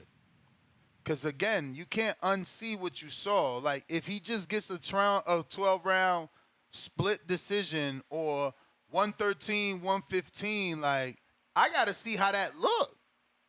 I got to see that 7-5. I got to see that 8-4. I got to see how that look. Maidana got a rematch off of 8-4. Like, I legit can't find 4 rounds to give Maidana, but I do give him 5 versus Floyd, being generous because Floyd was that great after the 5th round. But, yeah, like, he got to look real good for us to be like, damn, it was the weight, right? Like for me to say, oh, the beatdown Crawford gave him was the weight, and that's why it looked like that. Earl got to beat down Crawford at 54. Ain't it only right? So I was going to ask you, what if he doesn't? He outboxes him 9-3. Then it wasn't the weight. It was the game plan. And then they do it again. 3 fights. That's fine with me, but it wasn't the weight. It was the game plan. That's what I'm saying. Let's stop making Well, excuses. no, I'm just saying some people feel that he ain't have no pop on his shots because of the weight. And that's cool. That ain't got nothing to do with getting a decision. If you, you know what I'm saying? Like, I'm not understanding what you're saying. Like, again, if all you do is get a decision, then it wasn't the weight. It was just your game plan. You thought you was gonna bully him, and you got out bullied. So now you got to try and outbox him. I feel like he's had that game plan, that bully game plan on other fights, and it's gone the distance, and it don't change how we look at the fight. He's also looked more dominant. He's Right, never that's looked what, like I this. mean, 9-3, I think would be a pretty dominant performance, right? I guess. I mean, I'm definitely not gonna look at the first fight like, yeah, Crawford only looked that good because Errol struggled at the weight because Errol got a 12-round decision. Fuck no, no. Crawford had my man rolling around the floor like Tank did Barrios. There's no way. No, so there's no way you could fight at 54 and not do that back to him and have me think that it was not. So that's what that I'm it was saying. the way. Not even beating him twice. Bro, he dropped him with a jab. Like, you going to have to show mega dominance at 54. Like, he dropped you with a jab. Like, y'all trying to undo what happened. No, I'm just trying to see where you stand on it. That's where I stand. Because some people would you gonna say have to that kick his ass two at 54. decisions back to back, like not one but two would. Yeah, no, maybe two decisive decisions where you outboxed them twice. It still shows you used the wrong game plan in the first fight, though. It still shows that you can't do fire with Bud. That's why you gotta outbox I mean, well, him. you saying outbox it. I'm just saying goes the distance. Well, like- there's no way with that power. I mean, I guess that's the answer. I'm sorry, that's the answer. If they fight at 54 and Bud can't drop him, it was the weight. Simple. If you can't even get a knockdown again, it was the weight, right? 3 knockdowns yeah. I mean, ooh. Right? I feel like he should be able to after the performance. That's the simplest thing right there. Forget everything I said confusing you. If it was the weight, Errol should not get knocked down at all in the rematch. Simple. Because it's happening at 54. He ain't got to struggle. No reason for him to go down. So we'll leave it at that. Matt Bent, 100, $5. DDT, Deadly Dose of Tanquil. After a star loses, fans call for retirement and trainers to get fired, especially after a loss like that. Wanted Wilder and Tony to retire. Yeah, people wanted Tony to retire after the Charlo fight and then after the Zoo fight. This is just part of the sport, man. Real quick, which one you on? I'm on GFTV 2.0, $2. Floyd bet on Spence. I wonder how much he lost. Damn, did he really? I mean, wow. Not surprised. I am. I mean, I know he wanted to sign Crawford. That's all right. I mean, yeah, he's also been talking highly of Spence for years, though. For sure. And that's that PBC Al Heyman side. 7 Rivera with their second super chat ever, $5, says, EJ don't need to retire, but to be honest, before the fight, he looked like he was on the dipper for real. Manny Barrera's back again. Barradas, right? Barradas. He says Spence lost no argument. Oh, Spence lost no argument. Crawford simply shut everyone's mouth. The man looked flawless. Give Crawford his credit. 2-time undisputed. Come on now, that's what I'm saying. He looked amazing, bro. Henry Brown, $5, says, Ness, did I not call the fight Friday on how it was going to go down? TKO referee stoppage. Big shout out to Wait, so that's not another counterpunch from Huang? Nah, that was the one. Same one? Yup. All right. He said, big shout out to the 213 West Coast. And then Poke on deck says, I agree 1,000%, Ness. All right. Warhorse, $5. Spence Sexuals now blaming Ryan Garcia for the loss. The What? The pain is real. 5 loudly crying face emojis. Frank Jagger, $5. EJ was looking crazy before and during the fight, which could be lasting effects from the accident. Now add the beating he took, he's damaged goods. Damn. See the Truth, $5 super chat. Did you see the video on YouTube that a doctor analyzed of the fight and broke down neurological damage that Spence and even mentioned the weight, etc.? Yeah, man. I also seen a doctor give Wilder an autopsy about a dent he had in his head. Right? You seen that too, no?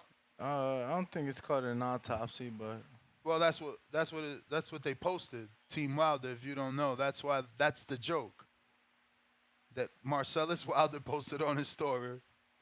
My brother has an autopsy that his doctor told him he got a dent in his head. I thought you knew this damn Wilder. I mean, where Danny be at, yo? So truth be told, I was getting shot at during this whole thing. He's pulling the Afghans, yo. He pulled the Afghan card on me. He want to win the argument. No, look, I'm sorry. The fight Thank you took for place your service. in I'm late sorry. February. Thank you for your service. The fight took place in February 2020. You know, I was defending our country. I didn't return till late July that year, which is why I honestly don't know what the pandemic was like. I was gone. Bro, what about I've been in this sport so long. What about the doctor? I mean, didn't Oscar? What about Andre Dirrell's doctor? Didn't he talk about in the movie after the fucking Arthur Abraham thing? Come on, bro. You can't believe there? boxing doctors. What happened there? No. Seriously? Yeah, let me know. Nah, Google it. Yo. You just watched the movie, right? Didn't Oscar? I didn't watch it all. I told you I had to take a time out. Didn't he say that they paid like a forensic team to like lie and say that the pictures had been tampered with and that they weren't real pictures? Yeah. What pictures? Of him in the lingerie. At the time it happened, he said they paid the girl, the amount of money she wanted, and that they hired like a forensic team to come out and release a statement saying that those pictures were fake and that they looked at the pixels within the picture and that they've deemed that it's photoshopped, and that was a lie.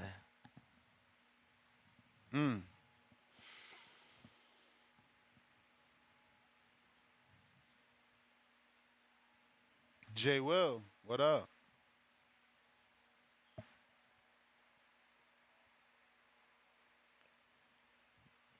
Look, this guy says, didn't Wilder get drugged by his trainer? Exactly. Bro, I'm like, you can't believe everything, but I'm trying to.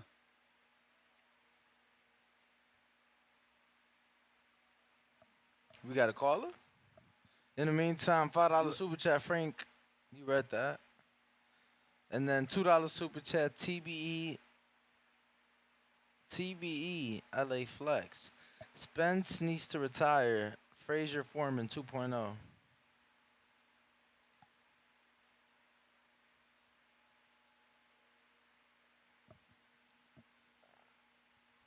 Ness, are you there? I'm trying to find the Andre Ward shit for you because I wanted to refresh myself. Ward or Darrell? Darrell. Oh, so what happened? So he had to fight Arthur Abraham in the World Boxing Super Series or the World Super 6, whatever it was called back then. Yeah, and Super 6. he was outboxing him, but Arthur caught up. Arthur was a puncher back then from Germany.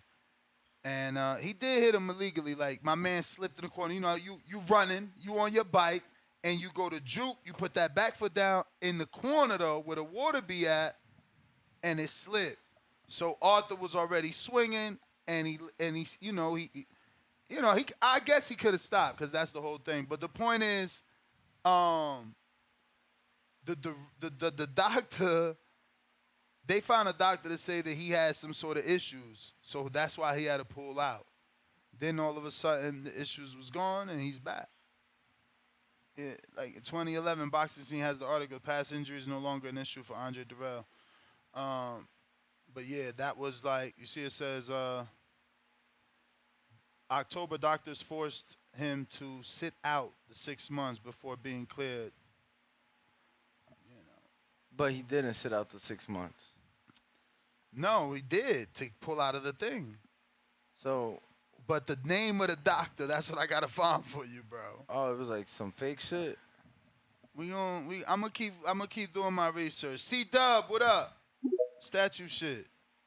Yo, you making this very like secretive. Or it's been so long you can't like really. Yeah, Okay. I can't put it all Yo, together. yo. How the audio? What up? What's up, man? Shout out TBV. Smash that like button. It's free. Do something with yourself. You know, shout out Reen Walk. Shout out Ned. Man, y'all been holding it down, man. The marathon shows at the marathon show. Hey, man. That's why y'all number one, man. Number one podcast in the nation. Thank you, but brother. shit, man, yo, we just did I not say this was gonna happen, man? You know, I talk my shit, you know, hardcore shit. You know, I talk shit with the best of them, but I just be thinking that some of these guys ain't never been athletes before. I don't think some of these guys ever been coaches before. Like after your athlete or after your fighter lose one time and you a coach, do you want people to say fire you? After your athlete or your boxer or you training someone after they have a bad fight, are you gonna throw them away or are you gonna say, hey man, let's give it another try, let's try this different, let's work on this. Maybe Derrick James was telling him some good things and the moment was too big for Errol. Maybe Errol wasn't putting it together. I heard Derrick James saying step over. And he kept saying step over. Like, I don't know if Errol didn't do it. I think Errol didn't do it. He's still right in front of him the whole time. And what do you do if your fighter or your athlete not listening to you or not doing or not taking your instructions?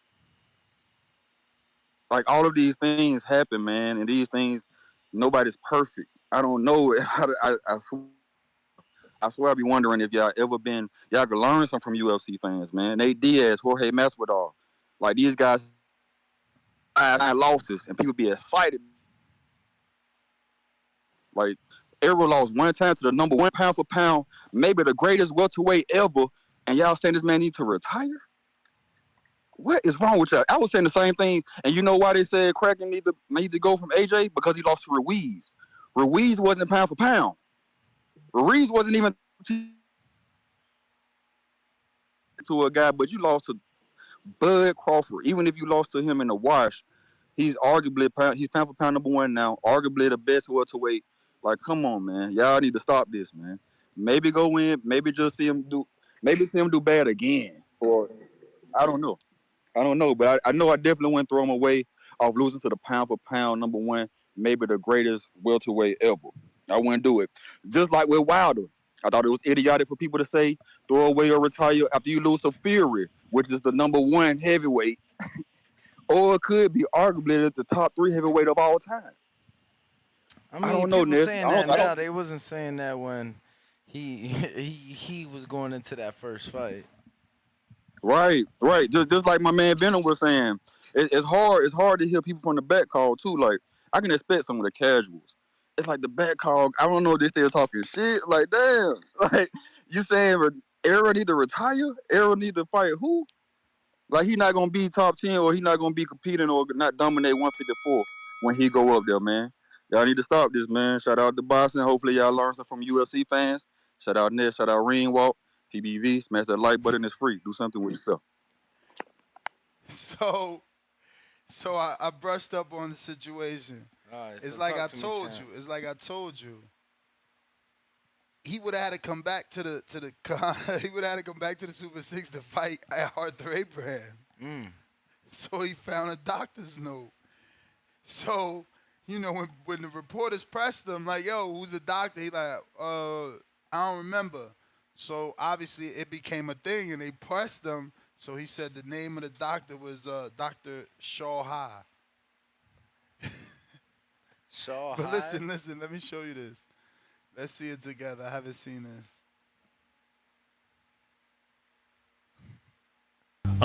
Minor headaches. Oh my God. I swear to God, I hate Chrome, Safari. You should know by I know. now. I just be forgetting. Give me a second here. Yo, you know the crazy thing is that they used to do that watching YouTube videos. So right now you like screen sharing and shit like, bro. Even if you wasn't, it'll still do that. Mm. It's like weird. Nah, it's definitely a software bug. I keep saying I'm gonna email them, and I don't. I need to.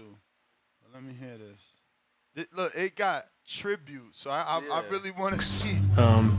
Being dizzy was the most part for me, and not being able to sleep. That's what really got to me. That's what really let me know that I had to go and see the doc. What doctor did you go to? I can't recall his name. He can't recall his name, but this doctor got you out the Super Six, bro. People was mad. You don't understand. You don't like y'all don't. Y'all wouldn't even begin to understand. We seen the family doctor. What's the family doctor's name? And then he referred us to Dr. What's that guy name? Shaw High. Dr. Shaw High. I'm not even gonna keep going. Look at what they about to do. Liar, pants on fire. Your nose is longer than the telephone wire. That's how you know it was a long time ago. Let me 'cause they see talking what about else they telephone got wire. here. Bruh. It's funny because he's done come back and had a full career, moved up the cruiserweight. Oh, man. Hilarious. All right. Oh, shit. Oh shit. Yes. Yo, we got Majid. What up? Hell yeah, he was supposed to fight What up? Ward. What up? He You can hear did. me? Yeah, we hear you. What up, champ? Everybody need to like the video, subscribe to the channel, join YouTube members and Patreon for something. Shit, man. I guess it was C-Dub calling. I ain't even trying to challenge him or nothing, but I think that you got like the people that saying that he gonna retire and everything, like he should or something like. I was one of those people on the back call or whatever. They was like, you think this is 50-50? I was saying some dumb shit like, what, you got the fucking car crash? We gonna just say, let's take a little 10% off. Then, oh man, he's supposed to have the fucking Pacquiao fight. We going, that retina surgery, let's take another 5 off or whatever. So I was walking around talking about it was 65-35, and I was dead ass serious because of the injuries. They threw up the points. They saying, oh, well, he beat Danny Garcia, Mr. Hands in his pocket. He tapped him on the jaw, showed that mouthpiece issue. And but Errol Spence still dogged it out and beat him. Shout out to him. But like I said, he ain't taking no continuous hard punches. Then guys, we know he ain't no knockout puncher and none of that shit. So it's like, it ain't no hate. Congratulations, you won. But I was telling them the whole time, like, when this nigga get hit, by somebody with a clean punch or whatever, I'm like, his motor skills ain't going to seem the same no more. Like fucking even Wilder. We use Wilder as an example. That second fight or whatever, you know what I'm saying? He got all that shit happen to him. Fucking dent in his head and shit, ear bleeding and all that shit. Third fight, even though he knocked Fury down twice, you know what I'm saying? He got his ass whipped and was fucking dizzy that whole motherfucking fight, looking like, you know what I'm saying? Like, what the fuck? Like, is he even okay long term type shit? You know what I'm saying? So it's just a thing of, I got the next, if they do a fucking rematch, I openly do $1,000 motherfucking bet on this shit. There ain't shit that's gonna be able to change because that nigga neurological, whatever the fuck the word is, he fucked up in the game, man. Everybody seen it, but they don't want to believe that shit. So they rather the nigga get in there and get beat the shit out of again or whatever, so they could be like, oh, maybe it's okay. You know what I'm saying? So shout out to Spence for even making the fight. Good luck on him with his health. And go get checked out, man, because niggas that had you dying in this bitch, you know what I'm saying, just to be like, oh yeah, they was right. But that's all I got, man. All right. We got JB. What up?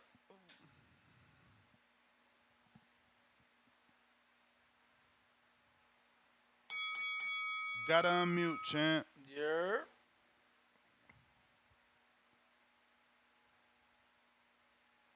Yo.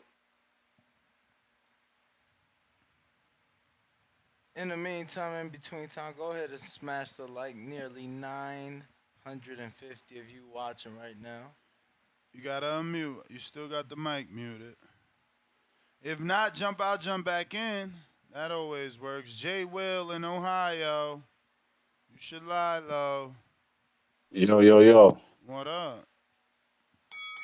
Can you hear me? Yup. I don't know what's going on with Discord, man. It's like I messed up on the first show and this show, but yo, man, you've been killing it, bro. Always gotta give credit where credit dues next, man. You've been holding it down. As far as this show, Appreciate you. man, I can't really pay attention to a casual. As far as Steven, talk about somebody talking about retired. Like, he can go fight somebody other than Bud. Maybe just stay away from Bud or whatnot and still fight. And all this neurological shit, these so-called doctors who's you diagnosing people through video and shit. Television. Like, yo, Dr. Shaw his Highs retina and shit shit. was caught. His retina shit was caught by an exam before the Pacquiao fight. So that's how he ended up getting the surgery for it. So it's like, I don't think they're gonna just let this dude hop in there, and he got obvious neurological problems going on. So like, if he's cleared to fight, I think he's good to fight, bro. Um, for the first show, since I missed my call on the first show, I think Bud, man, I think Bud should go ahead and definitely try to cement his legacy with fighting at 154 for all the belts. I don't think that 51 is possible, bro. That means he would have to do like what, 3 fights a year, and that's not going to happen for till he's about 40. So doing 3 fights a year till he's 40, it's really not feasible, especially not in this boxing era. So like, I think him going for the 154, especially beating Trump, man, that'd be crazy, bro. Especially me being a person that picks Spence, bro. Like, Bud put on Bud is truly special, bro. Like, I was coming around, but like what he did Saturday, bro, is crazy, man. And like the way he was talking shit to Charlo, like, he's a true number one pound for pound, bro. He's taking on challenges that some Bud fans don't even want him to take on. You know what I'm saying? And that's what we want from the people that we want to be the face of boxing, man. It's unfortunate that his career took the turns that it did. He don't really got the Cottos, the Pacquiaos, the Canelos. He ain't got all that on his resume. So what he can't have on his resume is accomplishments. You know, undisputed 140, 147. Man, if he get 154, bro, he in my top 5 ever, bro. Like, because like I think you said on the first show, man, he knocks people out. Floyd was great. Floyd was the sweet science, and I can't say he's better than Floyd. I'm not going there, but he has the sweet science, but he wants to knock you the fuck out, bro. And he's doing it at 36, man. And he doesn't look like he's slowing up a bit, which is crazy because he really. That's the bell, champ. Tommy, Florida. What up, Nick? You got me? You know it. Man, I've been trying to for like 3 damn shows. I don't know what the hell been going on, but nah, Stephen A. don't know boxing. But you know who else don't know boxing? The Errol Spence fans. Cause I don't know why y'all like he done took the loss and now he's nobody and he's nothing. Like everything he did in a fight, he do every fight. He try to bulldoze his opponents. He just never ran into a boxer puncher. Like you really, like I don't think he beat Sean for first fall. I don't think he beat Sean, but okay, he get the Sean win. Like the same thing he did against Lamont Peterson. Like JT said, I ain't gonna see the Earl from Lamont Peterson and Mikey Garcia. That was the same nigga. It just wasn't the same opponent. That's the difference. And then people trying to talk down Derrick James. Listen, Derrick James is who Derrick James. Derrick James Saturday night is the same nigga he was every other fight. Y'all trying to say he was supposed to teach Spence this and that. Listen, Spence been the same since he was an amateur. Y'all say, oh, he need to do this, he need to. He just can't do it. He's the same guy. He just can't do it. Chief told me back in 2016 after Spence beat Leonard Bundu, right? Yeah. He was like, he ain't got no chin. He said that shit back then, way back then when he was a fucking contender or a contender trying to go for a belt. Same thing Saturday night. He showed it. He don't got no chin. He got buzzed a couple times versus Sean. Sean ain't got no power. When he fought the power puncher Mikey Garcia, what he did? He stayed the fuck back. And he lied to y'all who don't know boxing. Oh, I want to show y'all I can box. Well, yeah, you can box a nigga a foot shorter than you and slow as hell. But when it came to Sean, what you did, you stood in the pocket and you just banged it out. Because Sean said it in y'all press conference. You think you can box, Earl? You think you can box? Go back and watch. Follow the steps. Y'all just was believing something, which was good. He's a pressure fighter. He's a black Mexican. I've been saying that for years. So when somebody with power get in his face and actually fights him like Danny Garcia should have, because that's the shit they saw. Danny and Mikey Garcia saw the same thing. He's there to get hit. The difference was when he fought Mikey, he stayed back, and with Danny didn't throw no fucking punches. That's it. So no, he don't need to retire. What he need to do is go, heal up, and sign that Keith Thurman contract like he was supposed to do earlier this year. That's the only thing about the fight I was mad about. But I damn sure won 5,500. I damn sure won 5,500. You're going to use some of that on a counterpunch. That's your time, champ. Cut him. Champ. I love you, though. We got TBE La Flexico. Spence needs to retire. Frazier, Foreman, 2.0. Keep it moving, $2. Danny on some bull. That's where we at.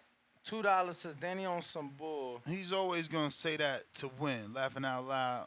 What? Rolling on the floor emoji. I say what? The military? You was getting shot at. I was. Bobby Shaw, $10. That's dumb to retire or get rid of trainer. No, Spence needs to get his head off the line and shoot from angles and set up traps. The trainer even said it. Get off the line. Shoot from angles. Blame egos.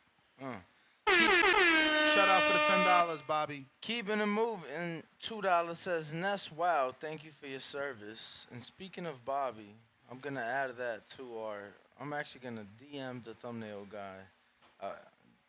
She ain't made it to your feed, but there's a girl named Bobby, and her podcast is like the hottest thing out right now. She's been interviewing everybody and their mother. And what? Jandra, I told you. Jandra Ganja. I don't know. I would say Face with I would tears say of like pop jet. culture. Like she interviewed Drake and. Damn, she got a Drake interview? In the bed. Oh, that's why. No, they was fully clothed. So you're suggesting she's a married woman? And? You right? So was what's her name? The famous girl? Willow's mom. Will Smith. Jada Pinkett Smith. Yep. That was Face of Tears of Joy, and then he put the American flag plus the handshake emoji. We got See the Truth. See the Truth. Did you read Keeping It Moving? That's the one you read. I was just adding the emojis you didn't read. See the Truth, $5 says the doctor that came to look at Spence early in the fight was a sign that they knew before the fight that something was wrong. I'll post the link. Bro, how many doctors times? always got to check fighters, especially one looking that beat up. I mean, I ain't no doctor, and I'm looking at that fight in the third round like, yeah, this over. D, $10. Athlete, coach here. Damage from his accident, 100 miles per hour, 3 flips. Rear ending are different in boxing. The color of blood, disfigurement, is all you need to know. Takes years off versus a quick knockout. That's what I'm saying. It would have been better to get knocked out than to go through all that punishment. That's why people are entitled to say what they want about Derrick James, because people think he should have thrown a towel sooner. Rizzo, $5 says Boots puts Bud in the coffin. They if they ever fight. Boots is Mahomes and Bud is Rogers. You tripping calling Bud Rogers, you disrespectful. Boots ugly has tools person. in his shed that Bud hasn't seen. Hashtag nobody beating Boots. Tech Mobile, $2. How I send a counterpunch, bruh. I think like that. Just saying $5 counterpunch. Bobby Shaw, $10. He said, Bomac had fighters that didn't listen to. Errol Spence needs to stop looking slow, move head, step on angles, get head offline, and get defense and be unpredictable. Get rhythm. See the truth, third one, $2. They let Ali fight with Parkinson's, so yes, they did. And he's talking to maybe you or the caller that said that there's doctors, and he passed the test or whatever. Matt Bent, $102. No chin, first time down. Bud, KO artist. Jeez. That's true. He's trying to say it's unfair to call Spence chinny when he just fought a KO artist who's been on a 10-fight knockout streak, and with this one makes 11. Y'all just thought he wasn't a puncher, and I'm part of that too. I don't want to sound like I've been on the Bud bandwagon for years, but generalizing, we didn't know if that was real power or just the opposition, But I mean, after a while, you gotta admit, you thought he had power, like the way he knocked out Benavidez, Kavalaskas, even Avanesian. Shit was brutal. $2 super chat says, how do I send a counterpunch, bro? Nah, he ain't say that again. Oh, you already read that one? I think so. Oh, Bobby Shaw. I'm on 10. Mad Bent. Oh, shit. I read that. We on RRT Boxing with Mr. $85. It's like his third.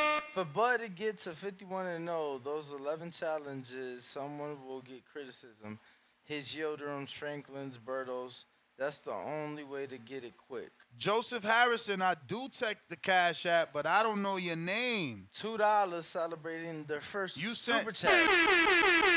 He's sending a Cash App, right, from his real name, but then his YouTube name is a different name. Which one is Joseph Harrison? How do I know who you are, bro?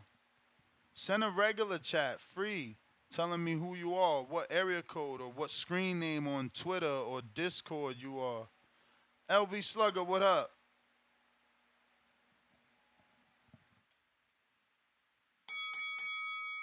LV. LV.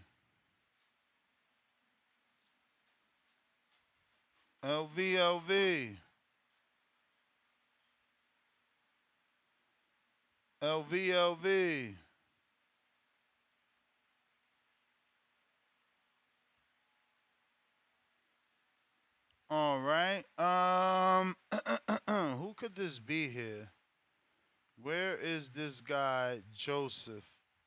Ortiz, that's not you. Your name is Ortiz, not fucking Joseph, bro. We're trying to get to the dude that paid. You feel me? The dude that like trying to cut the line because he paid. We're trying to give him his services that he paid for. Joseph. Where? I thought that's what you saying. You going to? Let me see. Let me see if this is him in the. It sure is. Lord, Joseph, sorry about that. We found you. You only been there 9 minutes. Knock it off. Ain't been that long. 9 minutes, bro. That's an hour and 9 minutes, bro. Dang. But it's all good. Damn, Danny, what's wrong with you? Just seeing that? Nah, it's all good, bro. I'm just chilling anyway. Fuck it. Nah, I was just trying to say, man, I don't think he should retire, man. I think you done made comments before this about how people quick to throw people away. That's why they don't be wanting to make these big fights. Word. Like, yo, we really gotta stop it. Just like I keep saying, like, we gotta stop with the excuses as to why these fighters lose. Like, give Bud the 100%. Look, I pick Spence. You know what I'm saying? That's what I love about what's your call, J-Mac. Like, this man will break down his reasoning, right? He's a true boxing fan. Like, he's a Bud fan, but he'll give you an explanation of why he think Bud will win and what attributes he's gonna bring to the ring, and the reasoning why he feel the way he feel. A lot of cats just, he gonna beat his bitch ass, or he gonna do woo woo woo, And a lot of shit don't be making sense, and a lot of these cats just be in their feelings. But we got to stop making excuses as to why Earl didn't do this or something was wrong with him. Nah, give Bud the 100% credit that he deserved. I think Earl will be just fine. He'll move forward. He will continue to fight top 10 competition. He'll continue to beat top 10 competition. I think he ran into a cat that's a generational talent in Terence Bud Crawford. He's that guy. He proved it. I'm a Bud fan. I just thought Spence was going to beat him. But Bud came out and completely dominated, man. Thank y'all for the show, man. But, yeah, let's kill the excuses, man, and give Bud his 100%. We wasn't making them excuses when Spence came back. He beat Danny. I know Danny is not Bud, but at the end of the day, he was considered a top fighter at welterweight, even though he didn't do much. He beat Ugas as well. You know, he fought the fighters that was there. Like, let's give Bud his credit, man. Period. Hey, y'all have a good night, man. Y'all be safe, fellas. Appreciate you. All right, champ. Tech Mobile Automotive $20 counterpunch. We also got S.A. Morro sending $30 cash app. He says, I hit a 3-leg parlay. Shout out TBV. Kelvin Taylor, $2 says Spence has major bodily damage. Retire for your health. Everybody's a doctor today, bro. That shit is hilarious. Can I know what school y'all went to? Where is Tech? What up? Counterpunch. What's up, bro? What up? What up? Can you hear me? Yup. Yeah, I'm gonna be honest. So, Derrick James, you feel me? He put himself in that situation because if you look at Derrick James interviews, what he say? I don't watch interviews. Boxing is boring to me. I do it for a living. So when I go home, I don't study film. I don't watch these cats, right? But you should be doing that for the health of your fighter, bro. Like, so if a bitch calling for him to be, you know, taken out of that situation, I understand, because you should be doing everything like they life on the line. You feel me? Now, secondly, Bud gonna expose Spence at any weight that they fight. I wouldn't give a fuck if they was in a wheelchair. Bud would beat him. You feel me? Should he retire? I think he should consider it. Just think about it, bro, because this your life. You know what I'm saying? We look at this shit for entertainment, and this is literally your faculties on the line, bro.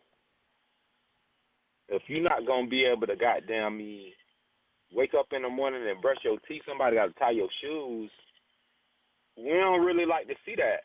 If all these, like, I'm a hardcore, but y'all have people that come on here that's hardcores. Like, they reaching way back in. You talking about some shit in 1970. You'll get dropped 8-9 times in a round and still fight 15 rounds, bro. They ain't give a fuck back then. Like, if you could stand up, you could fight. The shit kind of different now. Like, you got outclassed. It's cool. You feel me? I think Terrence should go ahead and put them paws on boots and put him in his place. Or either you passing the torch. Give him his chance. Give him his shot. He feel like he could do what he want to do, so I say give him a shot. Bud Sharp, he ain't take no damage in that fight. It ain't take no years off his life, no nothing. You feel me? So you can get right back out there because you ain't get touched in that fight. You feel me? I made 1,100. I ain't make 5,000 like your boy, whoever had called in a couple calls ago. He said he made 5 bands. You feel me? Word, that's a lot. Hello? That's a lot of You feeling, hear me? champ. Yeah, we hear you. No, but you ain't responding to nothing. I feel like I'm talking to my goddamn self. Nah, I mean, you got the floor, champ. If we cut you off, then we dig into your time. Oh, okay, I feel you, bro. But I felt like I was just thinking about this shit in my head or whatever. So, was that my bell? Sure enough. Yeah, I'll shoot you $5 more. Tell me what you think, bro. You ain't hear Derrick James saying, I don't study fighters. I definitely heard that. And I That's definitely negligent. heard him say he don't watch interviews and that he don't like boxing and that he tries not to take And boxing home. that's negligent, bro. So, cause guess what? Bo Mac wasn't saying nothing like that, was he? No. You feel me? Let me ask you a question. You feel like Boots beat Bud? Fuck no. I mean, we I gotta feel see like he get these jumped fights with. got to happen, man. A lot of people thought Earl was gonna beat Bud, and look at that. So let them fight. I ain't think Bro, I ain't Bud think needed. Earl I was mean, gonna beat Bud, bro. I want to let him hunt it. I knew he was gonna bump into a brick wall. You feel me? Because of how he fight, it's tailor made for our Terrence fight. And you've been saying all week, a lot of people put up a better fight than Spence did, and Word. I like Spence. He's a good fighter, but when we're talking about a great fighter, it's on two different classifications. It's on two different wavelengths. You know what I'm saying? And people don't understand that. It got nothing to do with whether he was uh, sucked in or not from going down to 47. It got nothing to do with a tiger can't change his stripes. These are your stripes, bro. And you're gonna beat a bitch 9 times out of 10. You just happen to you bumped into that 10th round. To me, I didn't give Spence one round. Everybody gave him the first, but I don't know what they was looking at. Because when Terrence hit him, I seen that he was affected, like, from the first round. You feel me? He was looking, I'm like, yeah, bro, I ain't finna be able to take this. You know what I'm talking about? So, Yeah, it was pretty early on that I saw that. Totally agree. I don't know, bro. Like, it's not about, like, bashing the fighter down because, like I was telling my old lady, Spence would beat everybody up that I know. Now, would he beat me? That remains to be seen. You feel me? But every nigga that I know, he'll beat the shit out of them niggas, bro. You feel me? But we talking about that 1%. You heard me? And you don't beat this nigga if you in a wheelchair. I'm sorry.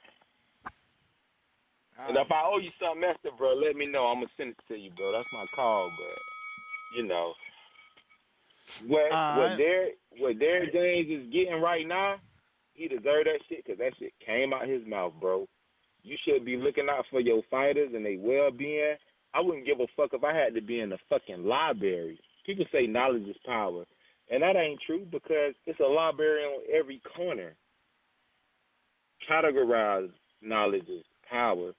So you got to be able to put that shit into a perspective that makes that knowledge help you.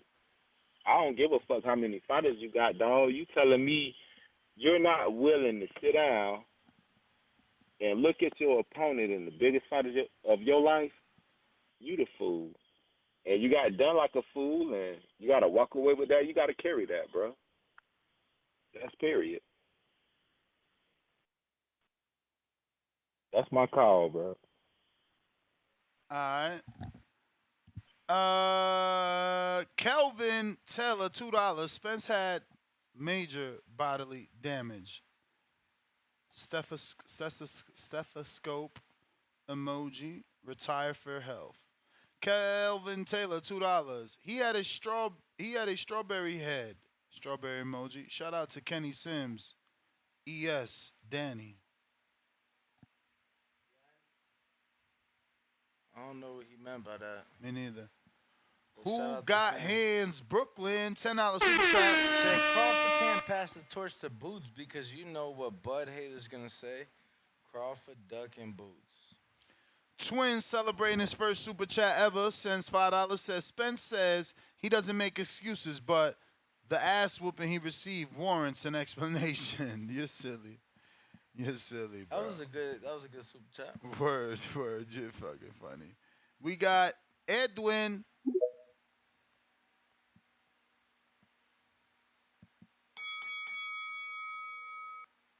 Edwin, unmute. Hey, what's up, man? It's first time calling. What's up? Salute, champ. What's up? I'm out of Tampa, Florida. No, I just had a quick question. If um, if Jermel, if he loses to Canelo and then comes back down and fights Terrence, do you think that and Terrence wins? Do you think that that win kind of is like, I'm not gonna say tarnished, but like Yes. not as great? Yes. Okay, all right, but check this out. So Canelo went up for before, lost, come back down. He's the man. No. So will it take? No. He fought Triple G and right after that. That's what I'm saying. So that's what I'm defended saying. So his it's gonna belts take. It's gonna. twice. That's what I'm saying. So it's gonna take two. It's gonna take two defense for Jamel so that it can actually bring it back to where. You know what I'm saying? That's what you're trying to say. He ain't gonna be able to defend his undisputed titles twice, I don't think. He got so many Gotcha. mandatory. He got so many mandatories, and he's not Canelo, where the sanctioning bodies are gonna bless him or do a double mandatory with two different sanctionings. Okay.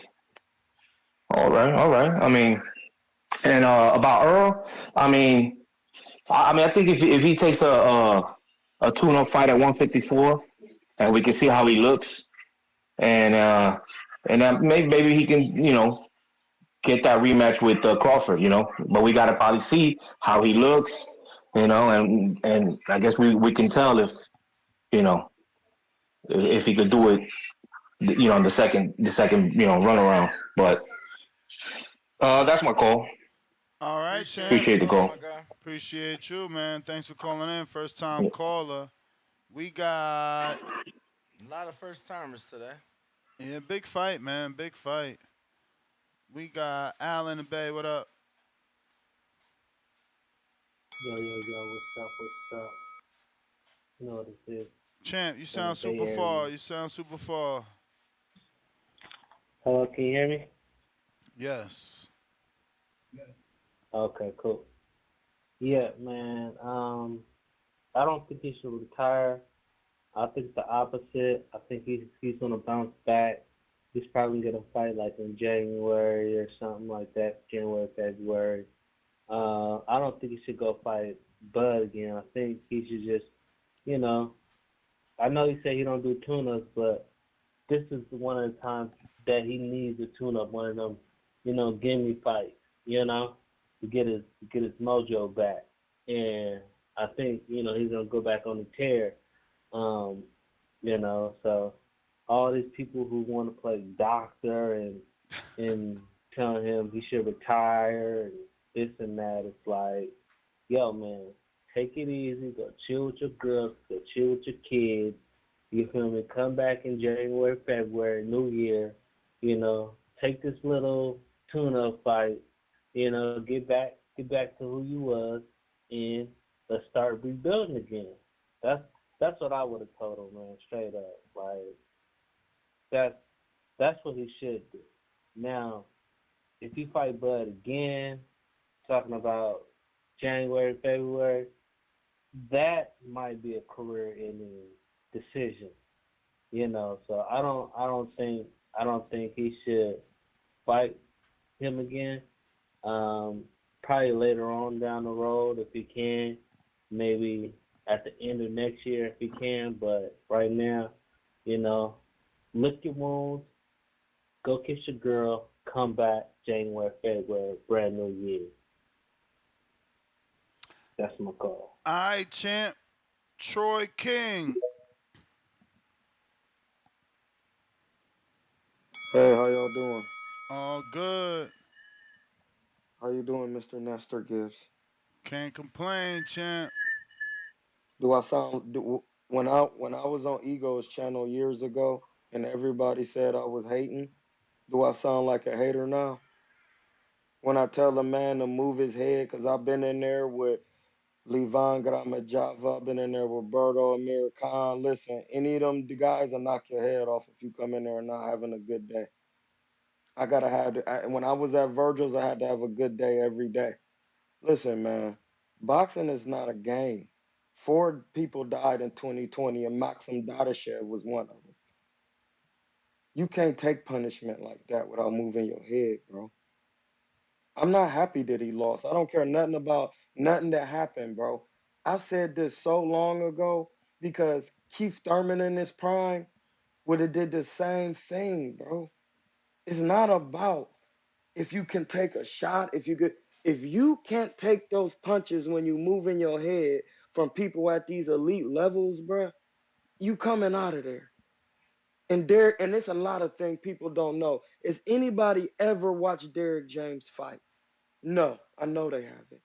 Derrick James can't teach people fundamentals because he didn't have them. He didn't have Did fundamentals, bro. Bomac have him? Bomac was an amateur, and yes, he did. He was a very good amateur. All of his coaches were good amateurs, Yo, didn't and that's why they're wasn't no. Hold on, Bomac pro? why you cutting me off during my time? It's a free call, man. That's how conversations work. Oh, okay. Well, that's fine. So my time can be do whatever. Yeah, Bomac. That's why they got a team. Floyd Mayweather is the most best boxer, one of the best boxers of all time, accrued the most revenue. Every time he get in front of the thing, what's the first thing he give God? Thanks to God, Al Heyman, which is the Lord, and then he say his team, bruh. The you can't listen. It's prize. All of these words are not mine. These are Floyd Mayweather's words. He said it's about prize fighting, not pride fighting. Did he get paid? He got paid mad bread. Take your money, sit down for 2 years. Let your body heal, bruh.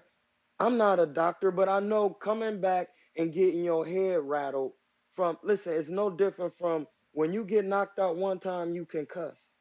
It's easier to get a concussion the second and the third and the fourth and the fifth. Ask Roy.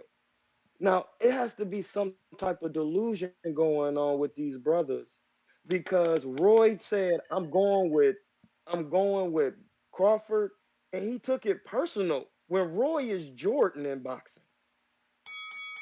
And then, hey bro, y'all have a blessed day. And when a professional tell you something, it's not an opinion. I was in the building. That's a lot of people been looking out from outside the building. I've been around the best. I don't have a hating bone in my body. Y'all God bless and move your head. Keep it on the swivel. They say it in every contact. Football, keep your head on the swivel. You have to move your brain mentally and physically in boxing. Boxing is life. There is no breaks. Your fighter is indebted to you, bro. Indebtedness is contractual. UCC law. Y'all have a good one. One. Alright.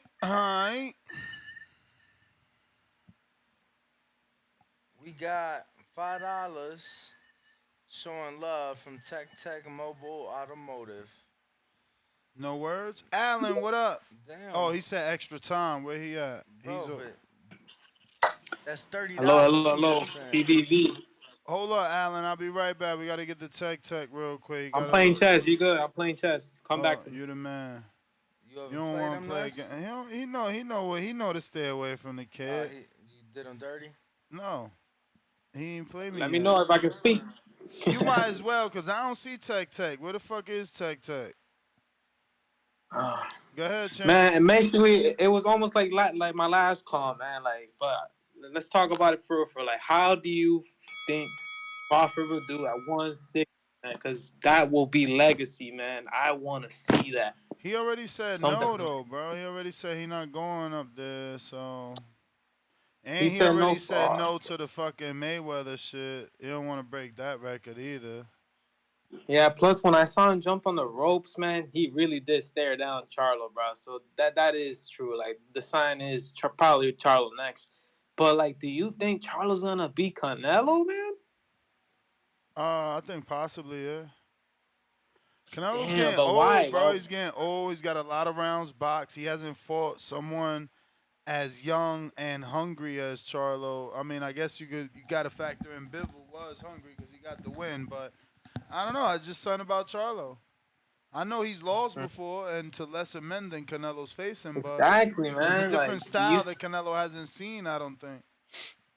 But do you think Charlo can handle that pressure? Like, can he handle that magnitude of a fight, man? Like, can Derrick James handle that? An undisputed champion? He's going against an undisputed champion again?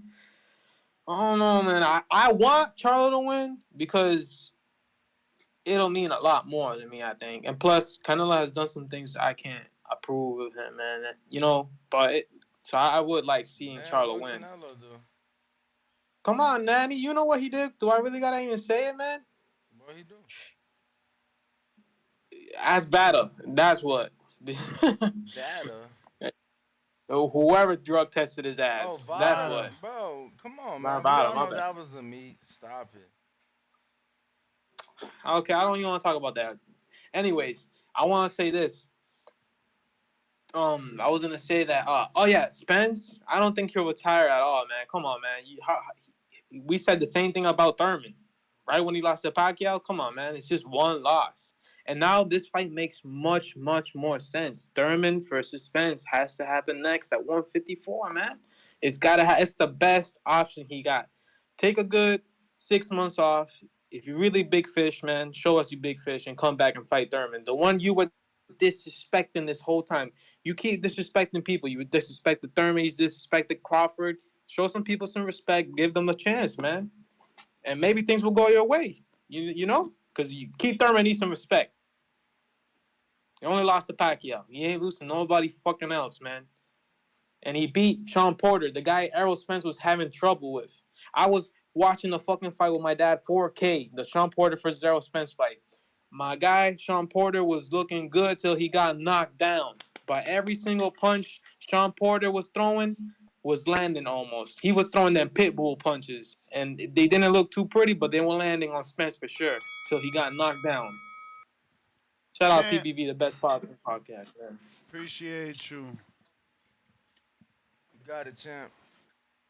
Did you see anything from Tech Tech to see where the fuck he at? Nah, haven't. Let me check here. In the meantime, in between time, do not forget, smash that like button. It is free.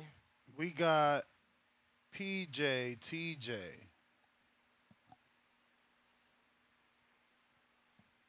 Yo, Yo, Yo, Ness, Danny, what's good? what what it up? do? Shoot, man, I hear a lot of the calls, bro, but we all watched the fight, and nobody expected it to go like that for Earl. I think a big consideration is the way that this man lost. Like, it was almost to the point, and Earl and Bud, my top two, still.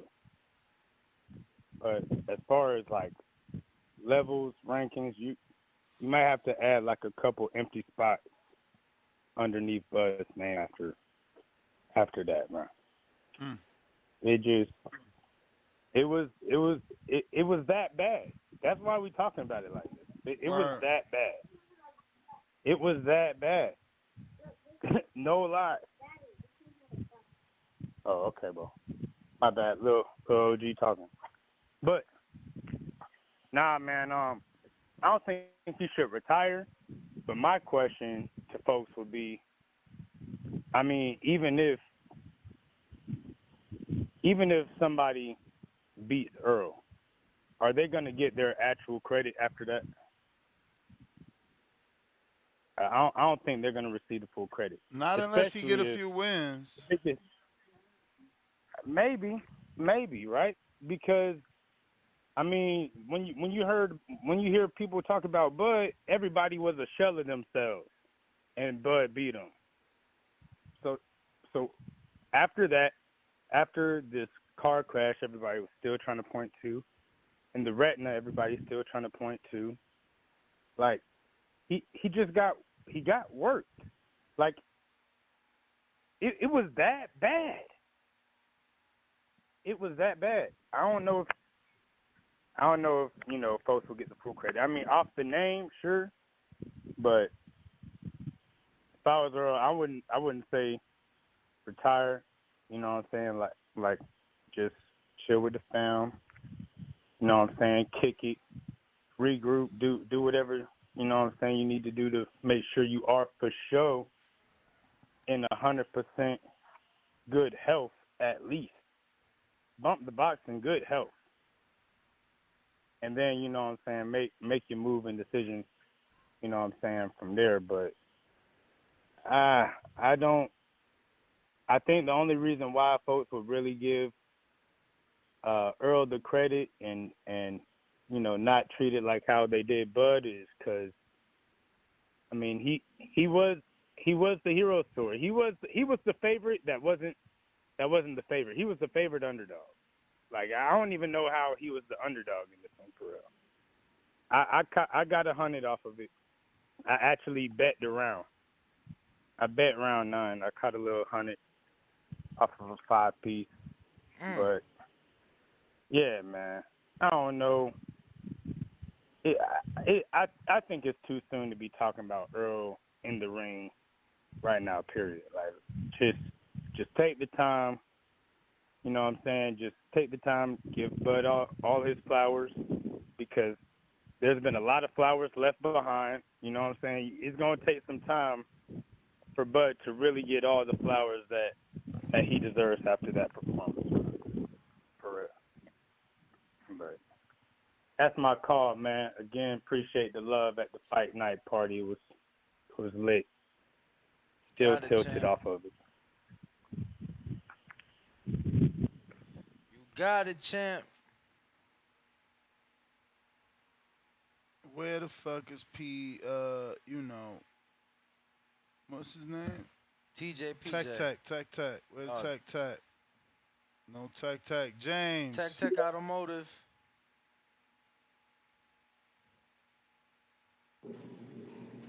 Yo, Ness, you hear me? Yo. Yo. Hey, Ness, Danny, man. I know y'all tired from doing these long shows, man, but we know the community and myself definitely appreciates the comment, man. Now, first off, with the title of the show, man, I don't feel Steven ain't know shit about boxing. He needs to first learn how to throw a jab and a hook.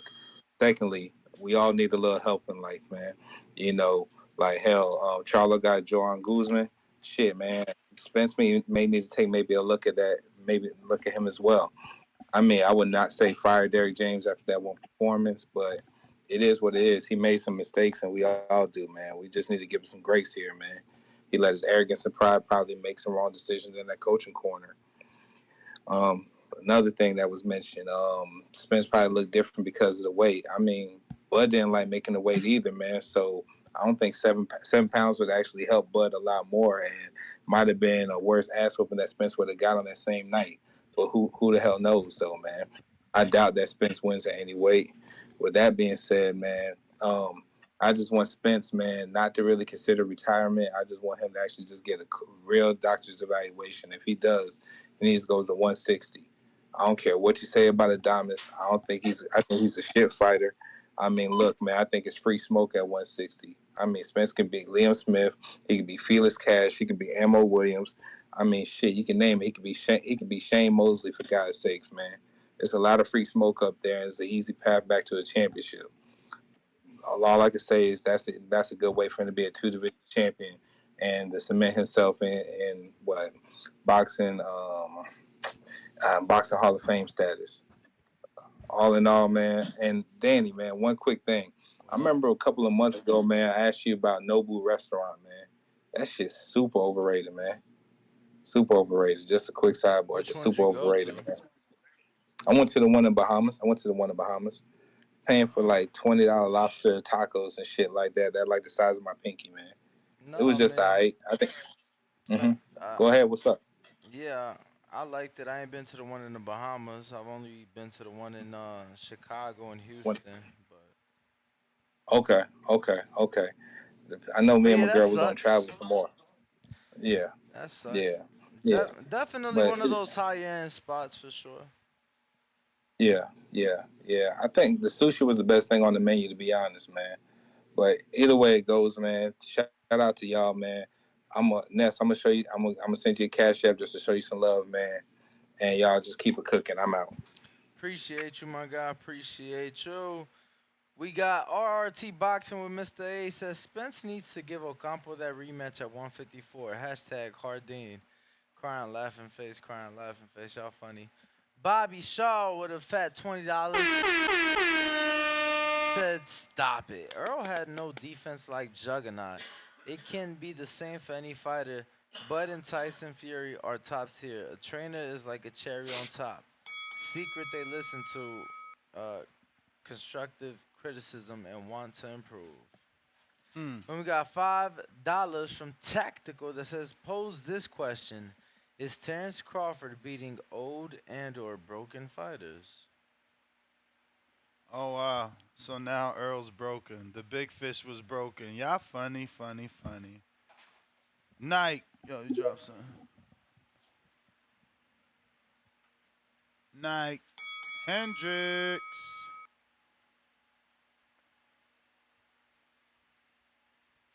You gotta unmute, homie. Yo. Alright. Charles. Shout out to James Benitez. Sending that cash app Ness. support. What up, Charles? What's up, Ness? What's up, Danny? What up, Oh Just shit. just two quick points, man. I'm gonna let you brothers keep rolling with this TVV marathon, man. But 2 points, man. People saying all this stuff, and I like Stephen A, man, but Stephen A don't know shit about boxing. But all this stuff, all this talk about, people trying to figure out what happened with Spence. What it tells me is this. A lot of people, and I had a fight party, and I had to explain this. I had some casuals over, and I had to explain this, man. Like, people that's pulling for Errol Spence, people don't understand how to translate greatness. And that's what I'm telling everybody. Everybody's saying, well, Earl should have did this, Earl should have did that. No, listen. Ness, you and Danny know, and everybody else, CYP, when you watch athletes, when you see somebody do something great, a lot of people just can't sit back and accept the fact that this person is putting on a virtuoso performance. Everybody need to stop all this bullshit about Spence the weight, Spence this. Yes. Could Derrick James could have done some different things? Yes. Could Spence have done some different things? Yes. But at the end of the day, stop trying to make excuses and just accept that we just witnessed a great fucking moment. And that's what greatness does to people. They can't translate it, they can't take it, and it's just like they have to know something happened. No, people, you witness a great fucking fighter put on a great performance. Plain and simple. And that's what greatness does to people. People can't translate, they can't accept it, and just sit back and accept and understand what we just witnessed. Stop trying to make excuses for it. And that's how powerful greatness is when it comes to boxing or sports. When you see a virtuoso performance, people make all these excuses. Give Terence Crawford his credit. Number two, yes, Derrick James, he probably needs some help. I saw some things that he could have done better, but Earl could have done some better things and make it a closer fight, but he still would have fucking lost. Give Crawford credit. Give Bomac, Bernie, all those guys credit. People, watch greatness and accept it. Appreciate you guys. All right. Charles, man, thanks for Appreciate the calling call. in. We got General Camino on a check-in. Fuck. What up? Yo, Nas Danny, what's good? Yo. Chilling. Feel you. Only thing I really want to speak on as far as the fight is just like between Errol and Bud, it was a battle of lifestyle, as well as the battle in the ring and boxing skill and things like that. It was a lifestyle battle. Errol had been in 2 car accidents. Tell me why him and his trainer got millions, but them niggas is training in 100-degree boxing gym, a little hole in the wall Yeah, but in Texas. that's part of losing weight, and that's what gyms look No, no, like. no, no, no. You're not understanding. You've been in 2 car accidents. Your body has already been under heavy stress. You can't put your body under boxing stress and working out stress plus the 100-degree weather. You got millions of dollars. Go get you a real facility. What I think is they didn't know how to take care of Errol's body. They treating this shit like it's the 70s and the 80s. Oh yeah, he could be a little chunky, and then when training camp start, we gonna get into it. Nah, nah, nah, nah, nah, nah, nah. Crawford showed them he a gym rat year round, and that was one of the biggest differences in that fight. You can't go through 2 months of training in 100-degree weather, then cut weight, then hop in the ring and think your body gonna do that. You putting your body under too many different circumstances. First the car accident, then you getting fat, then you training in the 100-degree weather, then you trying to cut, then you showing up to a whole new location in Vegas where the weather is slightly different and it's hot there. You trying to cut there. His body been under way too much stress. I'm not gonna speak on it like it's an excuse, but what it definitely is, it was a bad decision by him and his camp. They didn't take the training for this fight seriously. I think they underestimated Bud a lot, and it showed. I mean, that shit was so bad, bro.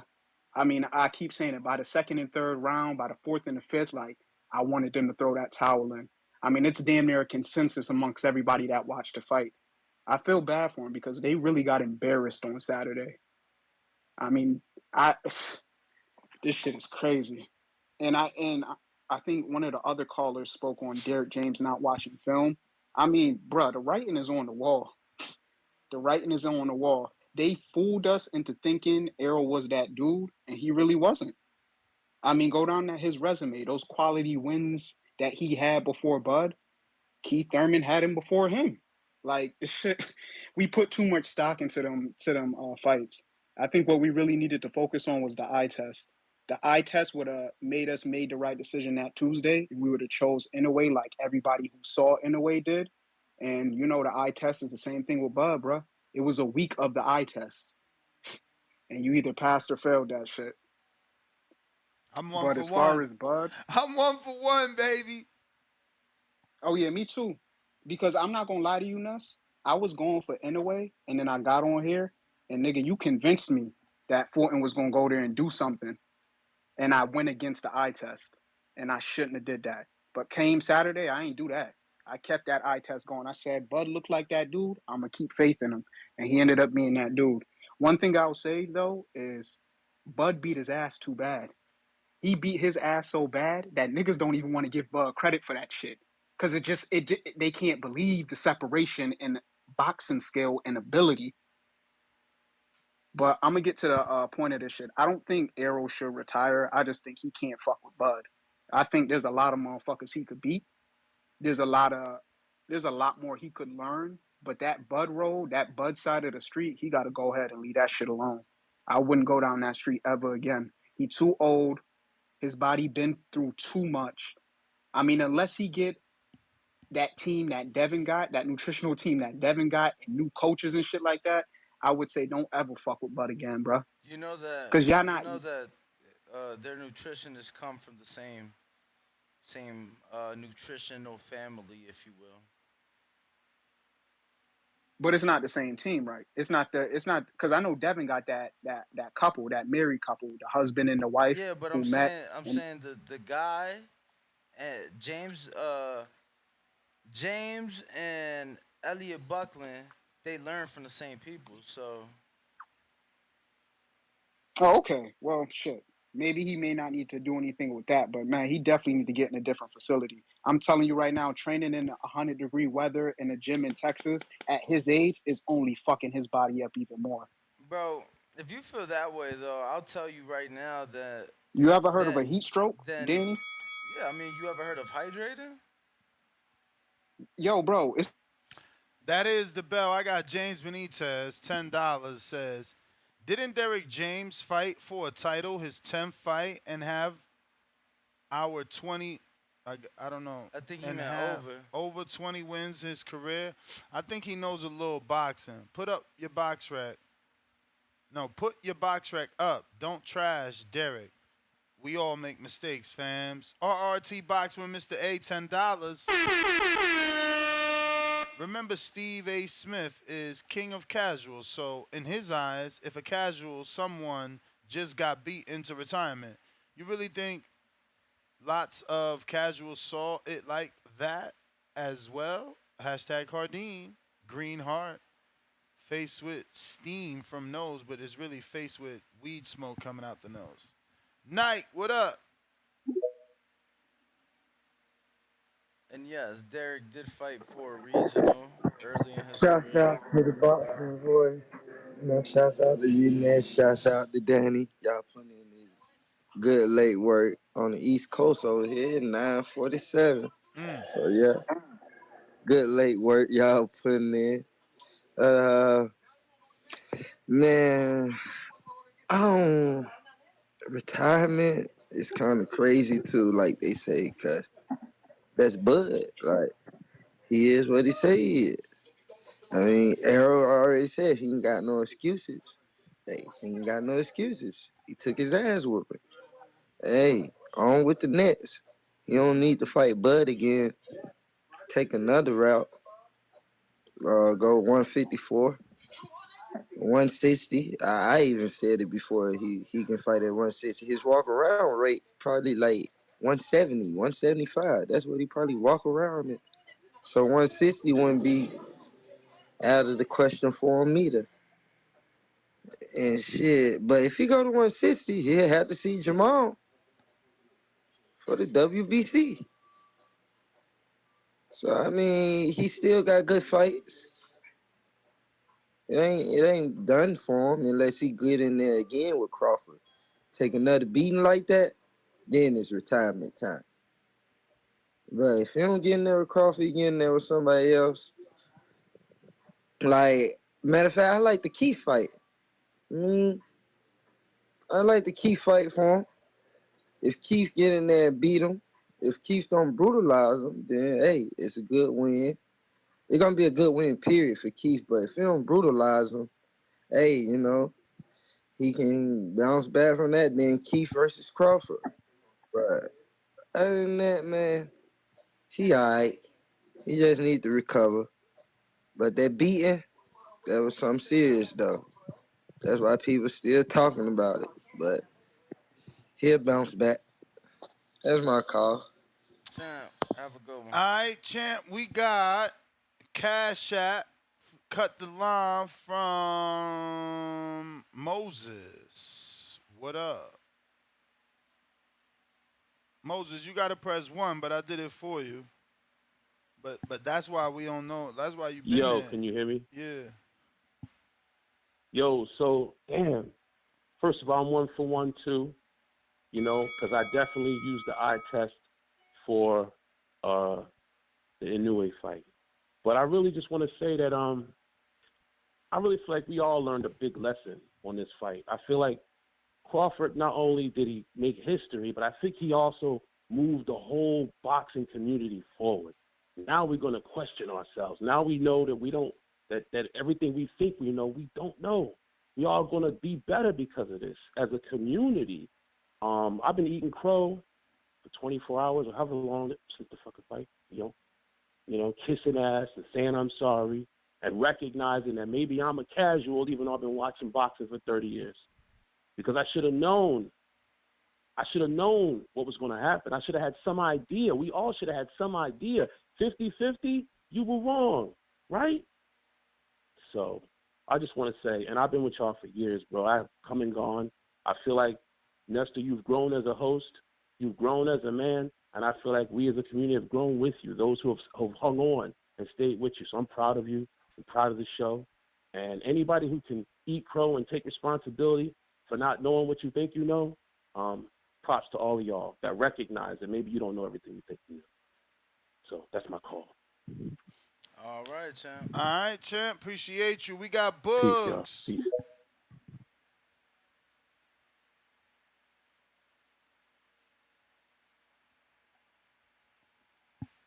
Bugs. Yo, What up? man, man. First of all, I want to say shout out to y'all for having this long ass show y'all been doing all week. Shout out to y'all. Second, Appreciate it. shout out to Crawford for exposing the truth for real, for real. We was all lied to. We came into this fight thinking that it was gonna be 50-50 and whatnot, but Earl knew he was gonna lose, right? Earl knew this was gonna be his retirement fight. That's why he kept saying everything he kept saying. And shit, they had me, bro. I had to see it because I wanted Spence to win, but I knew Crawford was dangerous, bro. You feel me? I ain't really had no dog in the race, but shit, I just wanted to see a good fight. And them niggas sold the fuck out that fight, because I really thought it was gonna be 50-50 for real. Everybody that kept asking me, I kept telling them I can't pick nobody in that race. But like I said, I think Earl knew he was gonna lose, and he was just trying to cash out. And if they had his rematch, he just gonna cash out again. You know, get that money. But that's it. That's my call. Shout out to y'all. All right, champ. Shout out to Appreciate you you. for rocking Bugs, we got a out. counterpunch from JM. What up?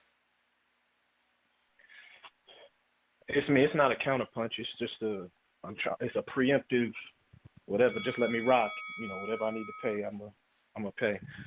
Well, you got Um, 9 minutes I agree there. with. Okay, I agree with a couple of the callers beforehand.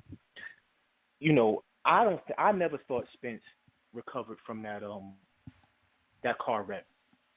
Y'all got to remember, like I've been on here on YouTube arguing with motherfuckers for a long time, like a decade plus.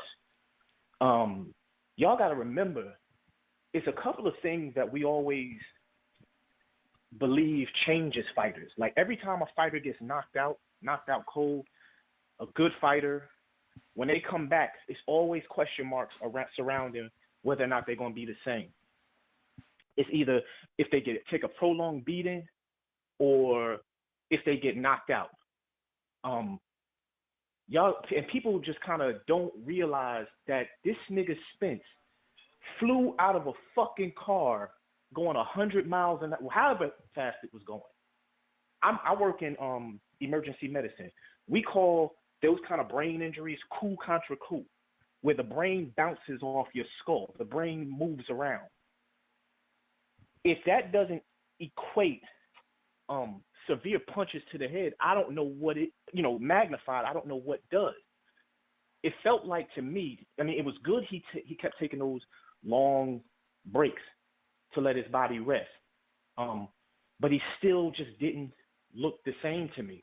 The only thing is his style is one of those styles that he just builds momentum and overwhelms guys. And they happen to put him in front of guys who can't get away from him, who couldn't and wouldn't get away from him, and didn't really pose a big punching threat coming back to him.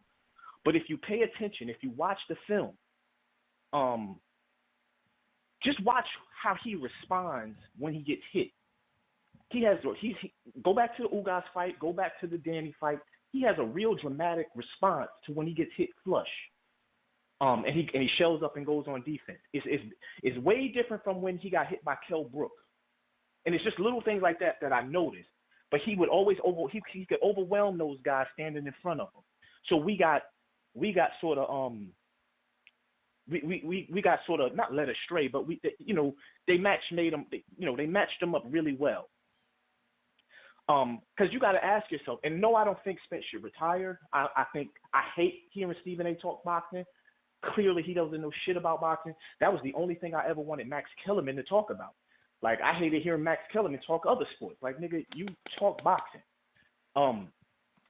But we got to remember, you got to go back to I'm fights so like with you, bruh. when I Bernard. hate that Max does other sports, that motherfucker. No, Oh, but for you to oh say my. that don't mean as much because and Because I only know him for boxing, I know. yeah, but I say that to say he No, has I said just. some ridiculous shit in other sports.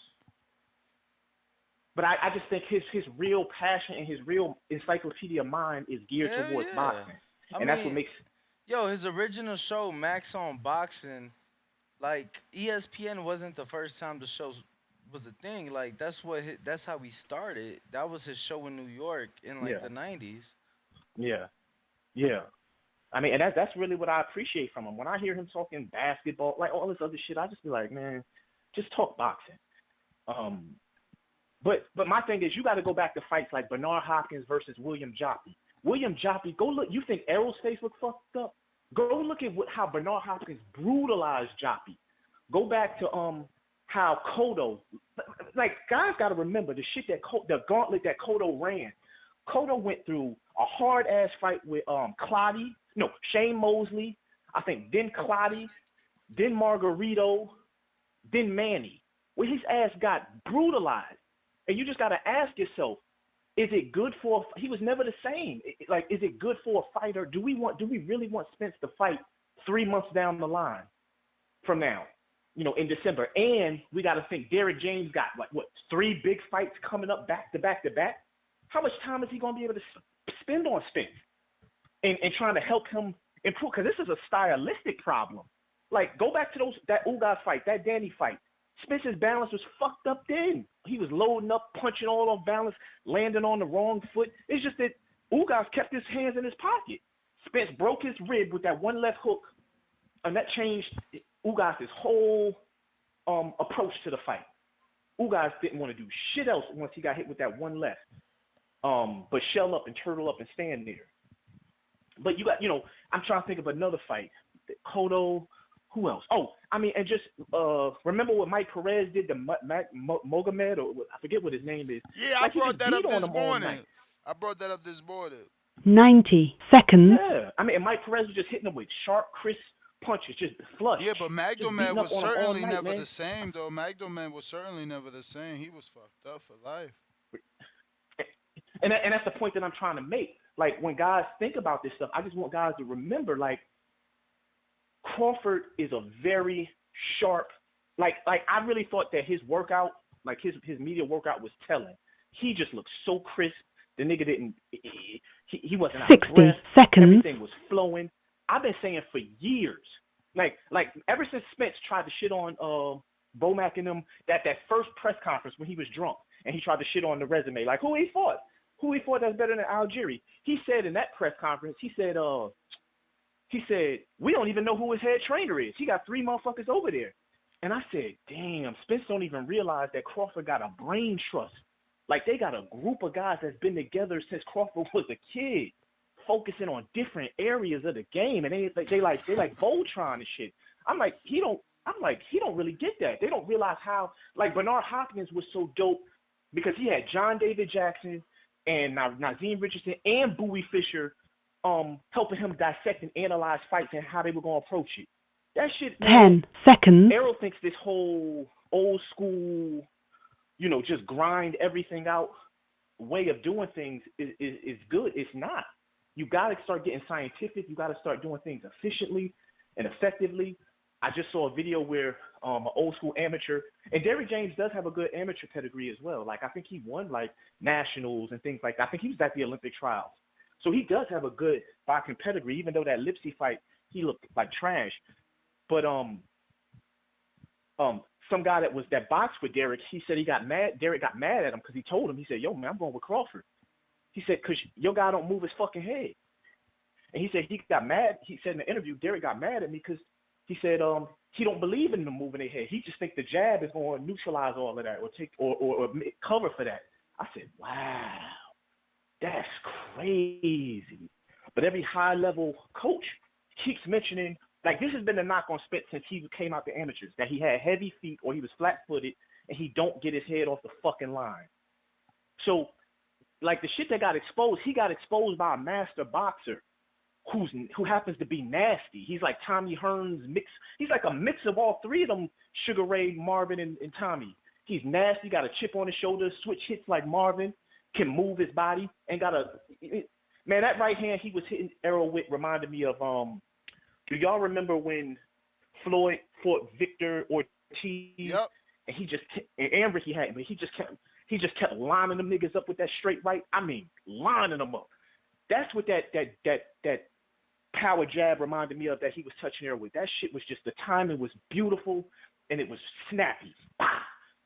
But yeah, man, I just think there's just a lot of stuff to take into consideration. And as far as Crawford is concerned, I think right now he has to be very careful with his matchups. I think he should only be considering, because right now he's at that Andre Ward level and that Floyd Mayweather level where he kind of has control and he's kind of gotten notoriety now, like he's in the driver's seat per se. I think he should only take fights that bring him the most, that are the most lucrative and bring him the most legacy. And in my opinion, the only three that should be on his mind right now would be Danny Garcia, maybe what's the kid, Tim Tszyu, maybe, Errol Spence, and Jamal Charlo. I think he should retire on a Jamal Charlo, because I feel like no matter what happens with Jamal Charlo and Canelo, I think Crawford can attack Melo's ego or Mel's ego so much that it'll build up a fight. Like he'll get the yelling and barking and the animosity. It'll sell a fight. It won't. I don't think it'll be as big as Spence Crawford, but it'll sell a fucking fight because there'll be two still undisputed champions, one coming up, and there's animosity there.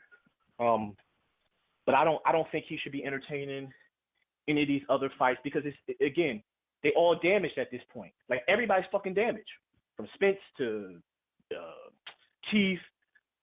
Boots, don't nobody fucking know him, so he won't make no money fighting him unless it's gonna be like a Marvin Hagler versus John Mugabe kind of thing. But it ain't like that no more. I think he should just move around him like Floyd moved around Keith Thurman. Just let him. He's 10 years younger than Crawford. Let that motherfucker do his thing, fight the Stanionis and the Keiths and the Ugas. Just let him make a name for himself. But I think Crawford should only be fighting legacy. Something that'll pad his legacy. Or and pad his, he should be pulling a Floyd now, only fighting guys with good fan bases, and that'll add names to his resume. Like there'll be gimmies, but we want to see him knock niggas out now. Like now he's got the world like everybody expects him to knock people the fuck out. So I think that's how she should be viewing his career, not taking any trivial fights. And I think, I've been making my rounds. I've been making my rounds on these Crawford hater channels. They already starting with the with the Crawford had stuff in his hand wraps and fucking Spence was drugged. Like they doing the Deontay Wilder thing. I'm like, wow, man. Crawford was on PEDs. I'm like, wow, man, y'all on some sucker shit right now. But yeah, so that's all I wanted to say. So Jay, I gave you thank you so much. I gave you 9 minutes. That's two. You sent $10. I gave you 2 counter punches plus your free call. And it looks like that was enough. That being said, we got a counter punch from Ninja. Where you at? Oh man. Okay. Here we go. Ninja. Yo. What it do? What up, y'all, man? Hey, listen. Errol's a great fighter. We're not taking nothing away from him. I picked Crawford with the 11th round stoppage or UD. But hey, listen, Errol should have retired. He's had an illustrious career. He took one loss. Yes, it was a bad loss, but he can't go out like that. You know what I'm saying? You can't go out like that. You got to get it. You got to, you know what I mean? I'm not saying rematch Crawford, but I'm just saying you can't go out like that. You got to fight at least 1-2 more times. I think he should, pull a Lubin or Adames is good. I think he need like 2 fights before he, take 2 fights and then really decide if he really want that rematch. Hey, what that caller was talking about, Errol Spence was, dehydrated and 100 degrees. Man, what the fuck? Like, he ain't never laced him up or been He in talking about in the gym. Yeah, man. Like, he hey, said in the words of AB, shut that soft ass shit up, man. He said the heat know is too traumatic and stressful for his body. I'm like, bro, what the fuck you think these other boxers training? Man, he ain't never been in no damn boxing gym. Like, and if he was to lace him up, he gonna be complaining every 5 minutes. My back, the heat, I need water. Nah, come on, man. This is boxing. You know what I'm saying?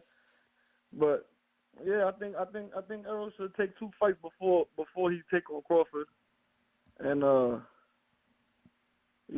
Crawford. I think Crawford next. If Mel's busy, take care of your man though with Boots, man. You got to get him sooner. Listen, I got Crawford beating Boots too, but you got to get him now. The time to get him is right now. Don't let him keep progressing. Don't let him keep getting better. Don't let him take more bigger On name paper, scouts. it's Get just him such now. a You know what I mismatch, mean? man. Yeah, take him now. And lastly, man, as your hard work doesn't go unnoticed.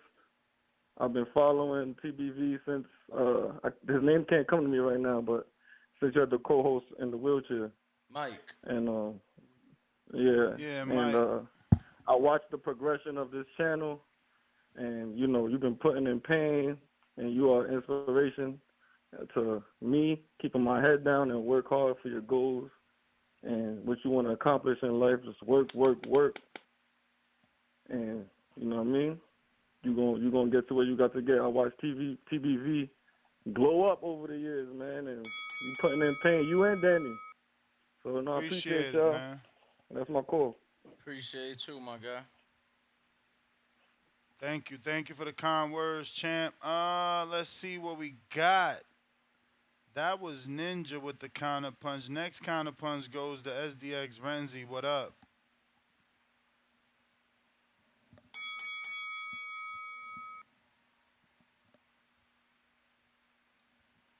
SDX.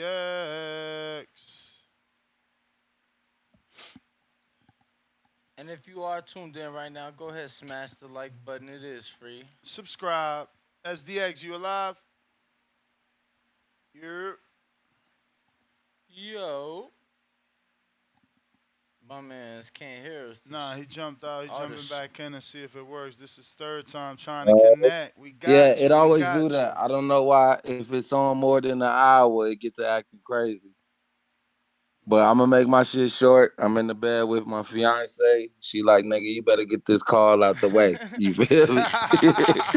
But man, I just want to say, due to the metamorphosis of the cellular breakdown of Errol Spence's face, all the scientists in here saying that we need to Scientists. take this shit back to biology and figure out all the bullshit that they talk about. Man, let that shit go. To the call, bro, I just laid in the bed for 2 hours and listened to the most scientifical shit. I heard it a long time. Like, y'all niggas need to go back to school, man, if y'all really would. Hey, I'm too geek for this, Ness. These niggas really on this bitch like everybody doctors, scientists, and all kind of shit. Try to break down what's going on with this man. He got outboxed by a better fighter, and that's it, bro. We don't gotta make up all this. To the caller that was talking about the gym and being 100 degrees plus, I just left the gym earlier, bro. Our gym is a warehouse, ain't no fans, ain't no AC, bro. It is that's how it is in That's most how it gyms. You go, feel me? right? For you to be talking about a facility where Absolutely. niggas is getting AC, most fighters are go in that bitch and tell them, "Hey, y'all turning Turn the up the AC heat. off." Yo, Top Rank got AC. Dev asked them to turn up the heat. Every fighter, I'm telling you, they bro. tell They them turn up telling the them heat. turn that Bro, let me shit tell you off, man. something. We don't Hey, want no let me AC tell you on something. while you in the gym When getting it in. when You trying to sweat, yo, not let me tell you fucking something. When Yeah, you when Tyson breeze. Fury, if that bitch ain't hot, when we come in, the coach be like, "Hey, we closing the doors today. We gonna make this bitch sweat. If the walls ain't sweating, you ain't working, bruh. That's the vibe of a boxing gym. That shit is hot, humid, and it smells bad, bro. Like bro, I don't know what Tyson this man Fury talking don't. about air conditioned facilities and all that shit, bro. That ain't how it works. And that has nothing to do with what it Nah, takes I ain't for a gonna fighter to front. get in shape. Even that's why they warm up I ain't gonna front. before the. Our spot had AC, but like in the ring area, there was no AC. Even though they could turn it on, though they did. Yeah, but everybody asked for the heat, Mm-hmm. Yeah, bro. they want Like, the heat. let me If tell I'm you, telling you, bro, you go in the facility, and especially when you know it's fight time, and you in camp, the whole camp, bro. Turn this bitch on But 99. Tyson I want to Fury be don't able to. gotta make weight. He a heavyweight, and he would walk in the top rank every day in the middle of summer, getting ready for the Wilder fight, the third one. Turn that heat on. Turn that heat on, baby. I want to be able to just, I should be able to step in the ring and just from shadow boxing and jumping rope alone, I should be sweating bullets. Like that, and that's from wrestling to boxing. That's the only way I've ever cut weight. So for people saying that, bro, that's what these fighters like. They actually like this shit because in situations where it's not like that, bro, we seen like even with the I don't know y'all. Many people say it's controversial, but if we go back to the Jake Paul Hakeem Rahman shit, this is the shit that they trying to make excuses for and say why Errol didn't win because he was drained. If we make it a big deal like that on the health side, then it's gonna go back to like that Hakeem Rahman, Jake Paul shit, where the commission is saying we only gonna let you lose a certain amount of weight. You feel me? To where now, if they really checking these fighters, well, But to that be was at a healthy, we catch want you weight. only That losing a that certain amount of nah pounds a that day. A that lot of that these that was fights at a wouldn't catch happen. weight. That was at a catch weight though. That's you get what I'm saying. This is like different But situation. I'm still saying in the time that they do it though, Danny. That's what I'm saying. Like, Nah, for think sure. about it. These fighters, they could come in fight week and still be 7, 10 pounds and lose that shit. But it could still be to where losing that much weight that fast is still not on a healthy level. But some fighters can do it, and some fighters like to wait to the last minute to get it off. Some get it off way early and put it back on. It just depends on who you are as a fighter and how you do your shit. Some fighters might still be 3, 4 pounds off the night before the fight and get it off that the day before the fight, depending on before the weigh-ins, depending on how they like to do it. So that is important to who you are as a fighter. Like, well, if I want my shit off early, and then now I could just manage it out fight week. Now I'm just staying on my level. Or I might be that fighter that say, shit, fuck it. I'm chilling fight week. I'm eating and staying close, but I know the night before weigh-ins, I'm gonna get that shit off. You feel me? Because it's a lot of fighters that I see do that. They still eating good fight week, and they just know they so close that they'll get it off at the last minute. And that's different for different fighters. But just saying, if it was something to control these fighters and say you can only lose this much weight, bro, that shit would a lot of fights wouldn't be able to happen because depending on the fighter, they're gonna handle that shit how they handle it. But just to say that the gym shit, that's no excuse. The facility they out there in Texas, man, that's good weather. That man getting that shit off. They running, they doing road work. Bro, that shit no excuse. I don't want to hear that. What's next for Errol? Bro, like everybody's saying, bro, just give him some time, bro. That man need time to let his body heal, let his mind heal, let his brain heal, let alone build up his confidence to be able to step back in there and be him again. Because like they said, he wasn't him that night, but it wasn't that he wasn't him because of what you feel me happened before prior to him stepping in that ring. He wasn't him because Terence Crawford didn't allow him to be him. If Terence Crawford would allow Errol Spence to be the big fish like he normally is, it wouldn't have been the same fight. So that man took away who Errol Spence was that night, and he just got to rebuild himself, man. I am open to seeing Errol Spence fight Keith Thurman since everybody want to bring one time up when this the last motherfucker that don't get in the ring. I'll take that. I'll take an Errol Spence Keith Thurman for a little tune up. But if outside of that, then Errol can basically play gatekeeper to anybody else that's coming up. I could see Errol fighting a Boots. Maybe Boots is a better preparation if he want a rematch because at least he'll get that switch look. But we still know that Boots got certain defensive flaws that we know Terrence don't have. So I feel like that'll be a better look for Boots than throwing Boots in there to Terrence Crawford. I feel like some people saying that it's like y'all crazy. Y'all really want to feed the young bull, the young prospect with the opportunity. Not to say that a loss would take away from him, but I just feel like if he Champ, get that beat was like the bell. That was the Henry bell. Your Brown. counter punch and your free call. What you got, champ? Henry Brown with a counter punch. Where on Block Talk? Yup. What up, Henry? What's up, champ? Yo, I'm gonna talk kind of smooth because my chest kind of tight right now. But I just want to throw something out there. I personally don't think Boots and Crawford should fight. If anything, Boots should be fighting. Was it Anton Russell or something like that? I personally think Crawford should go after legacy fights only and big money fights. And I want to put this for the record. Since 2017 up until now, even I think the day of, I told you, Ness, that Crawford will beat Errol Spence by TKO referee stoppage. It's on the record. It's on your video. I said it. I said it word for word, and it happened the way I said it would. Now, all the people who hype up Errol Spence, I understand that because to the eye test, in my opinion, he passes the eye test. But in my opinion, I always knew that Crawford was the Mike Jordan of boxing. I even told Mike that. So I just want to throw that out there. And I'm gonna be here at my mom's house for the next several weeks. So when I throw you a counter punch, it'll be in a super chat, Ness, and then I'll call on a blog talk radio. Just a heads up, because I'm not at my house with my regular setup. You got it. And yeah, yes sir. And Ring Walk Danny, Yes, yo, sir. I enjoyed that Stefan Foden breakdown. You two cat, y'all are helping me with my recovery because I am going ape shit bananas here. I feel like I'm losing my mind just sitting in the room trying to recover. I'm used to hitting the iron. I'm used to going to 108 from Broadway and hitting the gym, hitting the boxing bag, and this is hell to me. What So what I just want what to you give y'all recovering cats y'all from? big props up for helping me pass my recovery time, and that's my call. I want to give a big shout out to my boy D.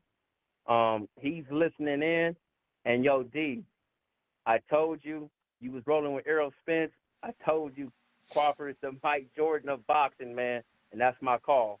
Henry, appreciate it, champ. Word. Thank you for calling in, Wish champ. you the best, brother. Um, make sure who is All the counter punches, or the super chats we got. yeah. So we got LV. TBV. What up? I can't. Yeah, I'm about to say I can't hear y'all, but yeah, man. Yeah, I don't really like this retirement talk, man. I'm understanding this how it goes in this sport. With a guy, that loses. Everybody gets to talking retirement, but he lost to the number one guy in the sport. You know what I mean? So I'm not big on the retirement talking. Then everybody talking the accident thing. Like, come on, man. Like, I'm That's pretty just sure cause the he lost. accident. You hear me? You hear me? Yeah, we Yeah, hear we you. hear We you. hear you. Yeah, the accident thing. Like, have we ever seen Danny Garcia beat worse than what the beating Errol put on him? Have we ever seen Danny beat that bad before? I mean, he didn't No, even go down. What we talking about? That shit was nothing like this. of course it No, wasn't. Of course, but he it wasn't, just but I'm not saying, comparing. is I'm that not his? comparing it. Is that So Danny's I'm worst saying loss or not? Danny's never been beat on, and that was the car wreck. That was from the car wreck, and he beat the shit out of Danny, and we never seen Danny beat like that. To where his next fight, he started crying. The Ugas fight, long layoff after the car wreck. Everybody was calling Errol the eye collector, the bone taking niggas' eyes. He just stopped Ugas this after the car wreck. So I'm not grinding with the car wreck thing, man. You know what I'm saying? I'm pretty sure it played its part in him as far as, his body and shit like that, but he's looked good in his last couple performances after the car wreck. So I can't run with that narrative. Like I've been saying before, I think it was him getting too big headed and thinking he could just jump in the pound for pound fighter and not get a tune up in. I know he's running off with the narrative like, oh, I don't need tune ups, but it showed in Saturday's fight that he clearly do need one with a pound for pound guy. You know what I'm saying? Every champion he had took down before Bud had lost before. You go in there with your first undefeated champion, and you talking about you don't need tune ups. I just really he feel like what we seen Saturday had a part to do with him not having his timing down pat. Now, like I said earlier today, Earl could have fought Bud after his Mikey win. I feel like that's probably one of his better performances at welterweight. And it may have been way more competitive than Saturday night, but I still feel like Spence gets stopped by Bud. You know what I mean? Like I said before, the best Spence always gonna lose to the best Bud, regardless. So I'm not riding with the car wreck narrative. Like I said before, he beat Danny worse than we ever seen Danny beat, and he just stopped Ugas after the car wreck. So I just feel like he was in there with a better guy, and his timing was off. And like I said, man, he did himself a disservice not getting that tune up in before facing a Bud, man, a guy who's all about timing and accuracy and all those things. So I'm not running with the wreck thing. That is the bell, champ. That is the bell. We did get another counterpunch from Jay, but I don't see you on the line, Jay. Mark, what up? What up? What up? As far as him retiring, I mean, I just felt like his management gotta tread lightly and push him and like move real strategically with him, cause a fight like that can really break a fighter's confidence. We don't know how Spence feeling. In the press conference after the fight, he did have his head up, and he took the loss like a champ. But behind closed doors, you don't really know, mentally where he at. So I feel like his team should really just like, move him right. I don't know if you should put him in there with something too crazy, too tough, because you do want to get him back on the right track. You never know, like you said before, everyone like a comeback story, so this could be a great comeback story. I don't know if he come back and get Bud. I don't know about that, because that fight looked like it did take, we don't know how many years off his career or how many fights from his career that took off. But as far as retiring, I don't really know about the retiring. In that previous call, it did make a good point. We wasn't really talking about that car accident when he fought Ugas and Danny Garcia. We wasn't really talking about it. Even to the build-up, we were talking about the car accident as like a perk, like, oh, that made him better or whatever the case may be. And Bud got shot in the head. We wasn't using that stuff to like put the fighters down. But that's pretty much my call. I don't really think he should really retire. I just think they should just move strategically with him forward with his career. All right, champ. Anybody you want to see him in there with? What was that? I said anybody you want to see him in there with? Um, Honestly, Boots, I wouldn't mind. Uh, I know you want to go to 154. Now, as far as like Tim Zoo, I don't know about that. Nah, that's out of range. I don't know about that one. But Boots, I wouldn't mind. It looked like Keith Thurman went Bud, and I wouldn't mind Bud and Keith Thurman. But as far as that, I would say Boots. I think that's a good one for him. Boots won a big fight, because if he fights Boots and Boots gets the win, now it's like, okay, that can like validate him even more, because everybody's down talking the guy. So that would be good for Boots if he gets that win. And if Spence beats Boots, then it's like, okay, that can boost Spence's confidence if his confidence is down after that fight. And plus, Boots also does switch as well. He's a versatile fighter. He fights inside and he can fight on the outside. Not as good as Bud, but he can do both just as Bud can do both as well. So I wouldn't be mad at that Boots fight. All right, champ. Appreciate the call. So Jay, aka Jafar, obviously you sent the counterpunch, but Blog Talk has a limit on the time, so that is closed. I've put the Twitter space. Discord and Twitter Spaces so that you could call in through there. In the meantime, we got a counterpunch from LV. Nah, I just wanted to finish what I was hitting on, man. Like the EJ, if I'm in on this team, I'm not facing Bud right after that. I feel like go ahead up to 154. I think the Jose Benavidez will be a good fight. Common opponent with Terence Crawford. Crawford being, they say Jose giving Crawford his toughest fight at welterweight, and it's the wrong that Spence stop Jose Benavidez in sparring or something, so they can use that to build it up. You know what I mean? He gave Terence Crawford his toughest fight at welterweight, and let's see what EJ can do with him at 154. And one caller was saying 2 fights. Like I said, I think 2 fights, man, it'll be great for him at 154. Getting into one of them top guys. I think Jose Benavidez and I think Castano, one of the top guys. I think I think they can build that up into being a huge fight. It was that rumor, another rumor that Castano, stopped Spence in the amateurs. So if they want to go with that fight, those are 2 fights he could probably do at 154 just to get his name back up. Because I think he can win a title at 154. Especially if Jamel loses or when I don't think comes back down to 154, no matter the outcome against Canelo. I think his body, like you said before on earlier shows, like is his body gonna be the same coming from 168 back down to 154? So I don't think he really comes all the way back down. I think he probably stays at 160, and them belts get dispersed, man. And I could see EJ winning the belt at 154, man. You know what I'm saying? I don't want to see him retire. I just don't want to see. If I'm in his team, I'm not, I want the Vikings to go straight in that Crawford rematch, man. Definitely.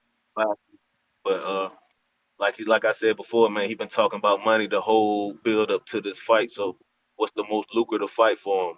I feel like it may be the rematch, and I think he got a good enough, big enough fan base to where the fans gonna get behind him and believe, him at 154.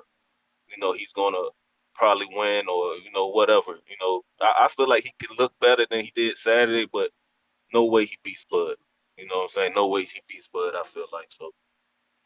Yeah, man. I'm just really looking forward to where the both men go. But if I'm EJ team, I'm not fighting Crawford right off the bat. And if I'm Crawford, I'm trying to use my undisputed status to be the Mando for Jamel. And if he do decide he don't come back down, you can fight Tim Duke for a vacant title or something like that. But I'm just excited to see how they both move after this, man. Great performance from like I've been saying before, the modern day Sugar Ray. And I ain't talking Leonard, man. But yeah, that's all I got, man. That's all I really had on it. All right. All right. So, we do have those two counter punches from Jay, but I don't see you on Twitter or Discord at the moment. And yeah, I don't. So, who's next? Burrow City E.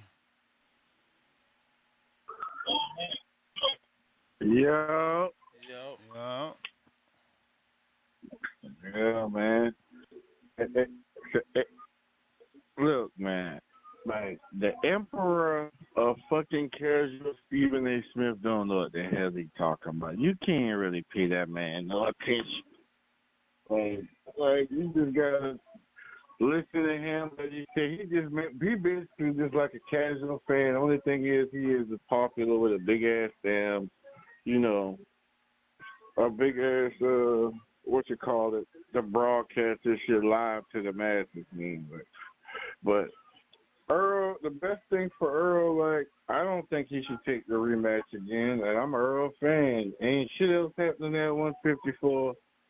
I mean, I feel like you get a better account of Earl. I feel like you get a better account of Earl. You get a few fights in. Yeah, I mean, I get at least 2 fights in at 54. Find somebody to beat up on, get a move or a box with a little power, not too much power. Get about 2 wins under there. Tell Charlo go ahead disperse the belt because I don't think he's coming back down from 68 to 54. Maybe. I know he said he ain't done that at 54. I just read some shit yet today. But, I mean, I don't believe he's coming back right down. I mean, you go ahead, you get the belts to disperse, and maybe Crawford could do it again at 54 because I'm pretty sure he will try to get it. If he don't pass the Floyd record, at least try to get as close as he can to it. But for Bud, matter of fact, let me go ahead and pay for this counter punch. I paid for a counter punch the other day, but it was the end of the show, your landline. I think he said the landline was down. I'm gonna pay for it off that OG Larry account though, but yeah. I mean, if I'm Bud, we gotta go ahead and make him a pay-per-view star now. Feed him Tenzu, feed him. You gotta feed him Thurman. People can see what the hell they want. Thurman go sell a fight. Like, I don't get what this shit. I don't want him to fight Thurman. I mean, we didn't want Tank to fight half the motherfuckers he fought, and he's still fighting them any damn way and making bank off of it. Why? Because he got the spotlight now, and people want to see him inflict pain. They want to see him hurt people. They want to solidify, and they want to make sure what their eyes telling them is true. So they don't care if you feed him, feed a motherfucker a tutu that they know don't stand a chance.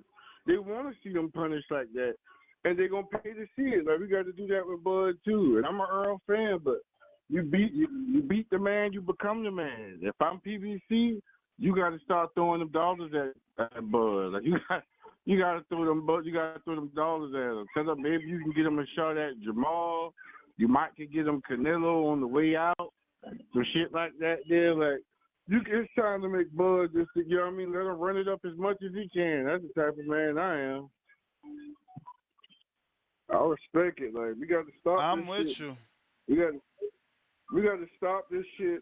And for Earl ain't done. He lost to the better man. Like, it's no shame in going out there getting your head fucking kicked in by goddamn hey, that's me sending that counter punch off of OG Larry. You want to keep going? Yeah. You got That it. counter punch coming in right now.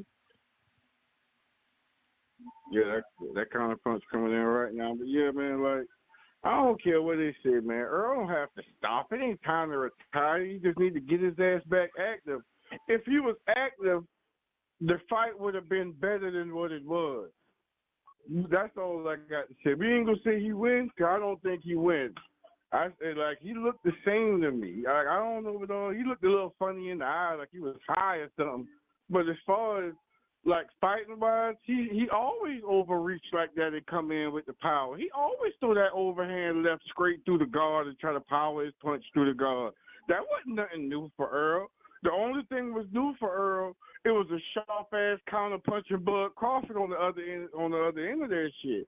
So of course everybody gonna come in now with the, you know what I mean? You know, you already had some people felt like that, but it's a 50-50 fight. Everybody felt something down the middle. Like, you know what I mean? The man got his ass kicked. There ain't no shame in that. Just move on, move forward.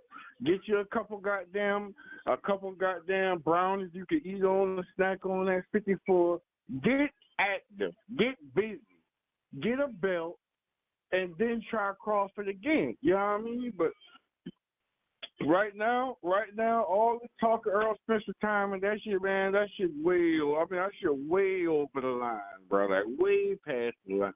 You know, that man don't need to retire. Only thing he needs to do is get back active and work hard at a rematch. He don't need to take it back right now, because it could be, the next fight could be a career ender for him.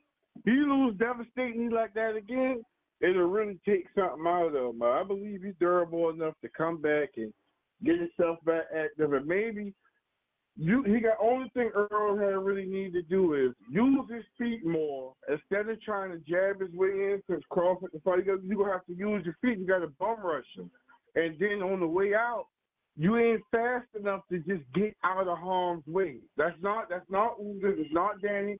That's not Sean Porter. You're not fast enough to get out the way. You got to grab him. You got to hold him, force the ref to break it up, and you got to Devin and Jorge Linares. Once you're done on the inside, grab him. I still think he lose, but I mean that'll be his best way at winning. But that's the way it's off right now. Right now, we just need to focus on my dog Crawford becoming a generational talent. We didn't give a damn about the fights Floyd took at the end of his career, trying to get to 50, and nobody gave a damn. The man was taking scalps on his way out the door. We all understood what time it is. That man just fought his ultra nemesis. It ain't nothing else to talk about. Yeah, I mean, if I was him, I'm going to beat Danny little ass. I'm going to beat Thurman little ass. I'm going to beat Tim little ass. Earl get a rematch.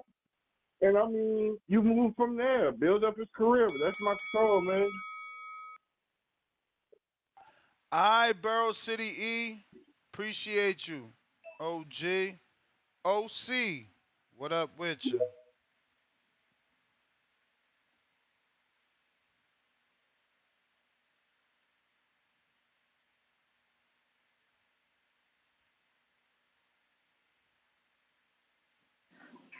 What the fuck happened?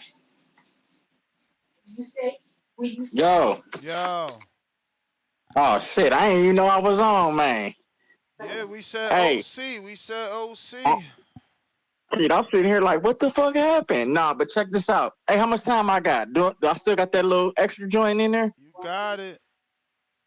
Okay, hey, check this out. So, every motherfucker trying to throw Spence away, man, off one loss. I understand. It was a devastating loss.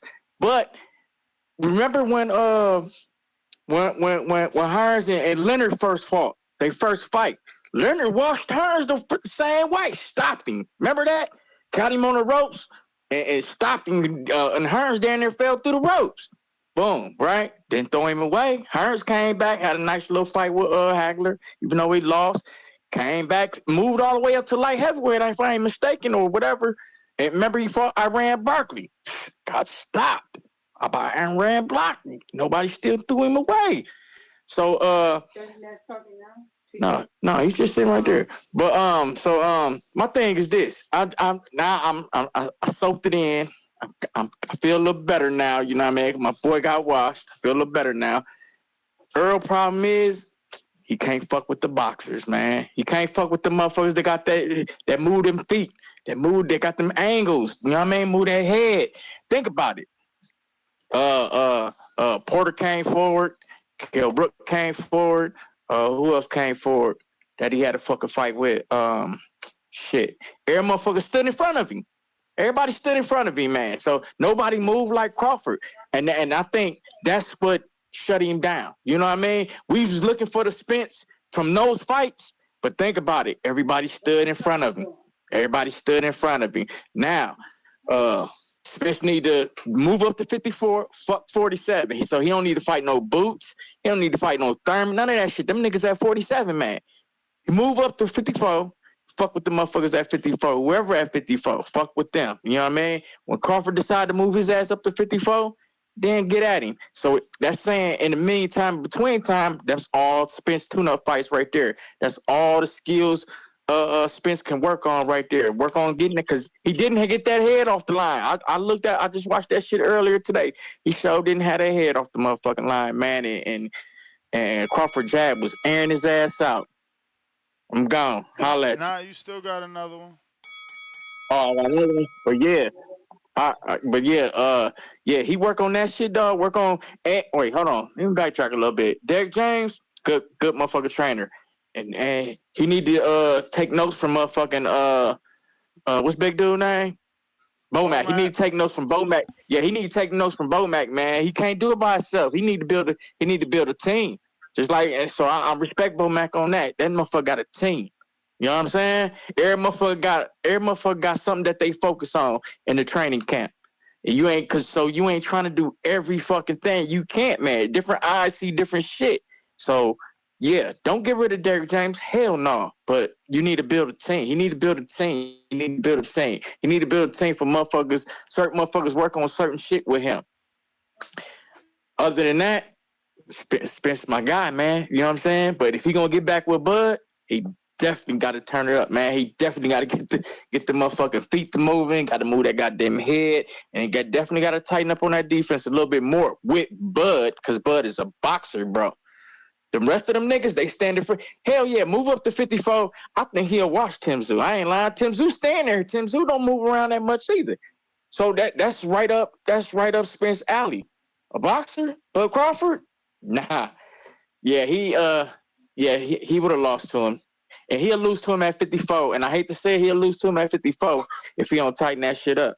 But yeah, that's my call, bro. I appreciate much love TVV. You and Danny. Appreciate you, champ. Appreciate you. Yeah. We going to Alex de la Vega.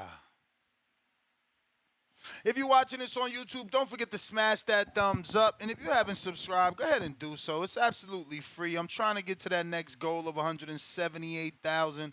Need your help. Need your help. Hey, Alex. good evening. Can you hear me? Perfect. Perfect. Mike Hey, man, sounds always a pleasure crisp. to be here, man. I got to give it to you guys, bro, because I'm worn out, and I think my family is a little worn too from all this boxing I've been watching.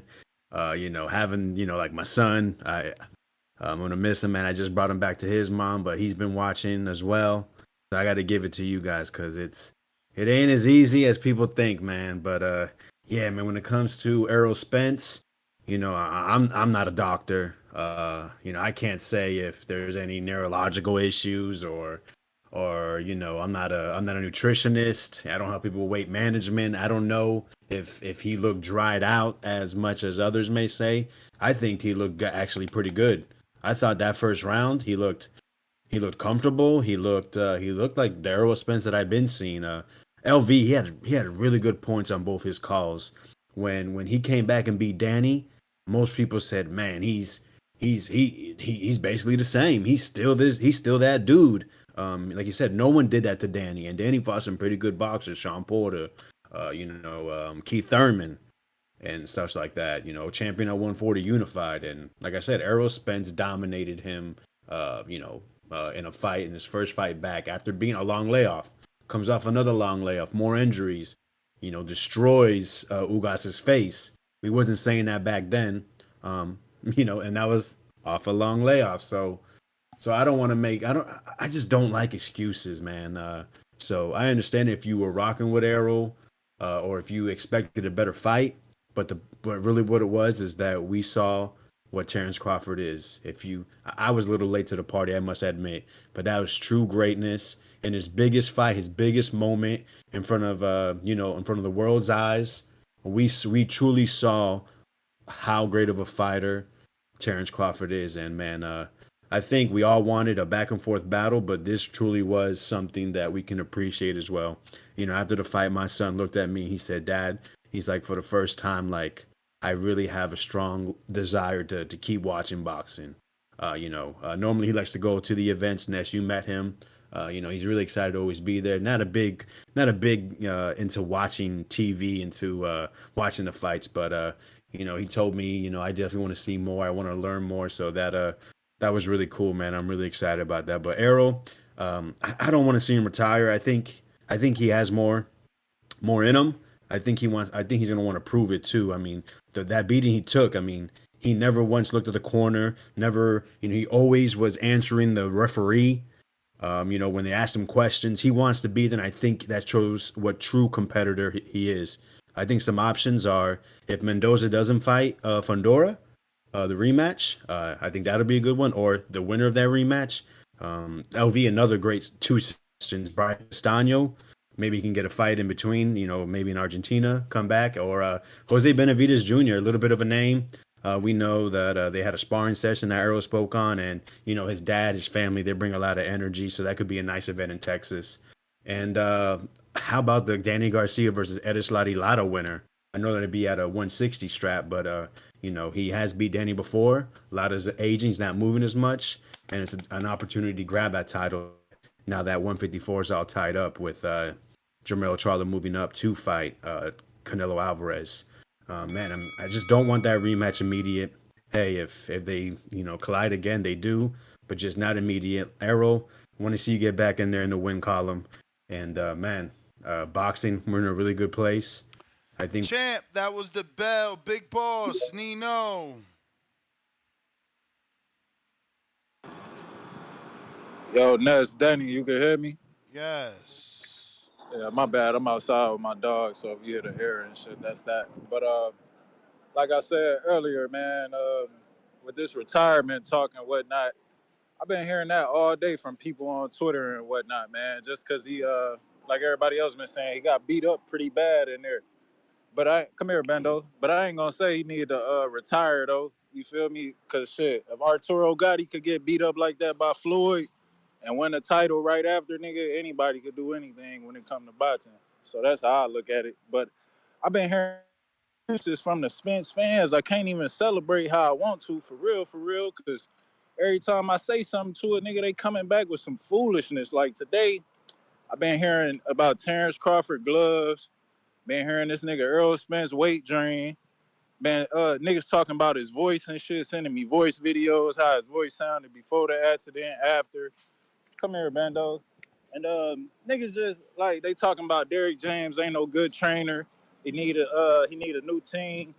Just a bunch of bullshit, man. Like dude said, after the accident, he had a couple fights and nobody wasn't saying nothing about it.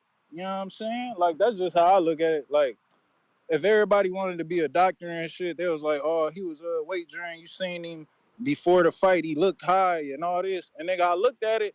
To be real, what you do did look high. I don't know why the fuck Earl looked like that. But nigga, he made the weight. He laced him up. So shit, it is what it is. And I just feel like since he got in the ring and he got beat up like that, can't nobody believe it. So it's like nigga, they gotta come up with any reason they can like believe to be like, yo, this why Earl wasn't right and that's why it happened. He wasn't himself that night. Just a bunch of bullshit. And I just feel like they ain't giving Bud the credit he deserved. You feel me? Like the caller said, like the performance was so crazy. It got niggas like, yo, Earl wasn't supposed to go out like that.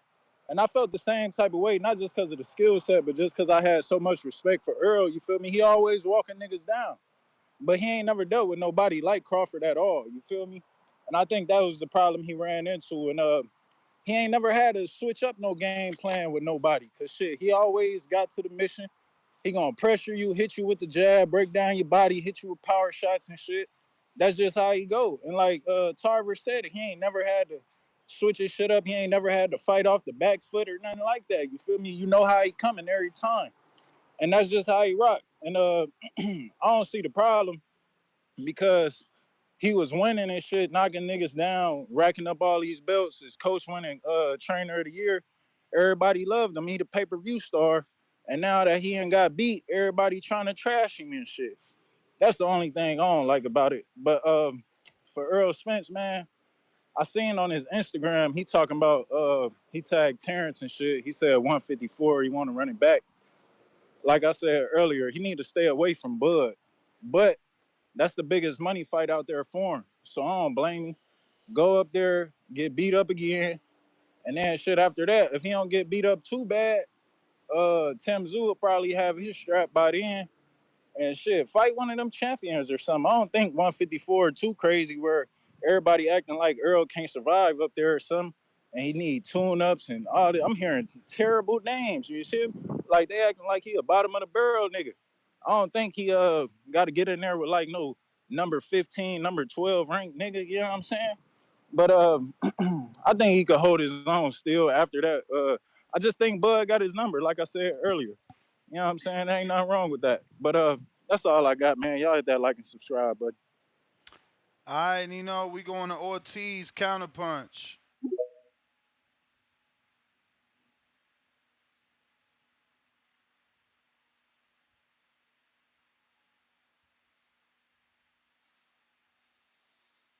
Ortiz counterpunch.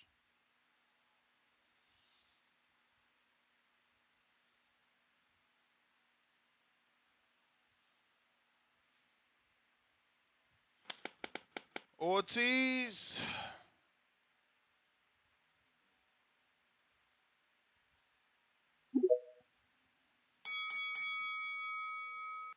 ¿Qué Yo. pasó, güey?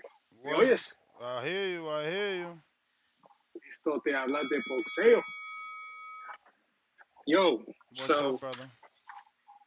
hey, in terms of Spence retiring, I don't know, man. It's just one fight, too soon to tell, in my opinion. Right. For sure, he did get that ass whooping. He did get that one. But, man, like I said, too early to tell. Hey, for sure, he needs a long ass layoff. Um, I mean, I don't. It's kind of hard because he's been like really inactive lately. But in this case, he has to take a long ass layoff. And and he doesn't like to take tune-ups too. So I suggest he take a tune-up. Fuck the Spence rematch, or sorry, fuck the Crawford rematch. Um, I don't know about you, Ness, but I don't think there's nothing that's intriguing for a rematch. But hey, man, did you talk about the Pitbull fight on Sunday? I think I might have missed it. Kinda. I mean, we definitely touched on it, man. I felt that. Hey, I felt a little vindicated that Pitbull still showed he's not who everybody thought he was. you know what? I'm gonna play matchmaker for a sec, but for a while I've been wanting to see De Los Santos and Pitbull. Whatever happened to De Los Santos?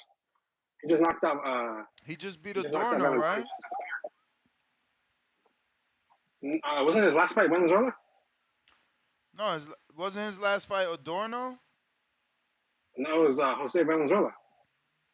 What? It was on the undercard of Ruiz. De Los Santos, lightweight, Dominican. Yeah, it was. It was. No, he after Venezuela, he just fought, bro. He beat. Yo, what the He fuck? beat. I didn't hear about He beat. The Puerto Rican, bro. it. You That the sure? other. Bro, of course I'm sure. Why? On the Frank Martin card, I think. Hold on, let me check this shit.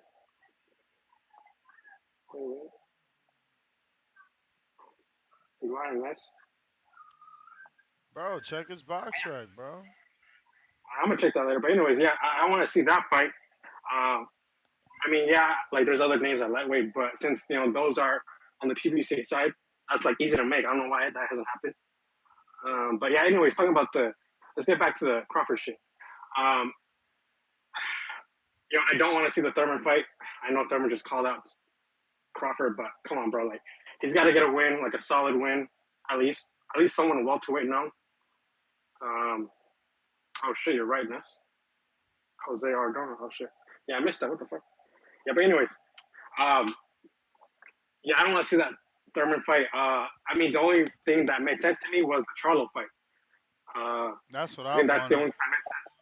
Yeah, and yeah, fuck, man. Like I saw a petition, or I saw something on Twitter. It's like uh, a petition to start to have Mel back out of the Canelo fight, and fight Crawford. You should put a poll on that. See, you should put a poll. Would you rather see Crawford versus uh, Mel or Mel versus Canelo? But personally, I want to see Crawford versus Mel. Fuck the Canelo fight. I feel like that's more of a mismatch. Uh, I don't know. I feel like that's a mismatch because of the weight thing, but I don't know, man. I'd rather see Crawford fight Mel, and if Mel beats Crawford, maybe go to the Canelo fight. That's where I have to see that. But yeah, man, it's funny because at the fight, everyone thinks Charlos are one person. You know that? Yeah, right.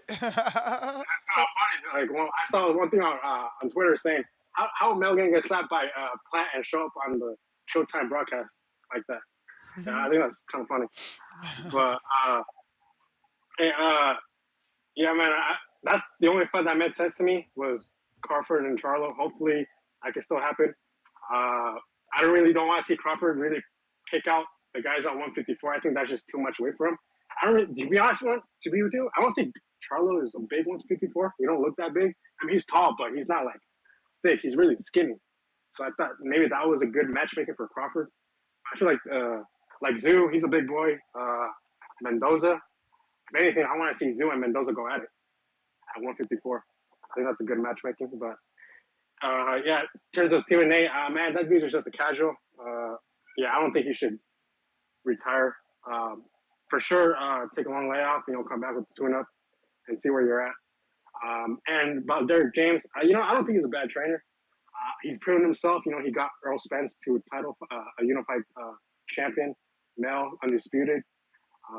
Yeah, I think he's proven himself. I think Spence just needs to work on, the fundamentals a bit. He's kind of flat-footed.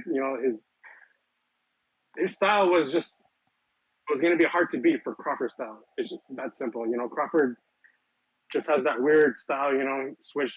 He can dance around the ring. He can switch stances. All that power, the skills.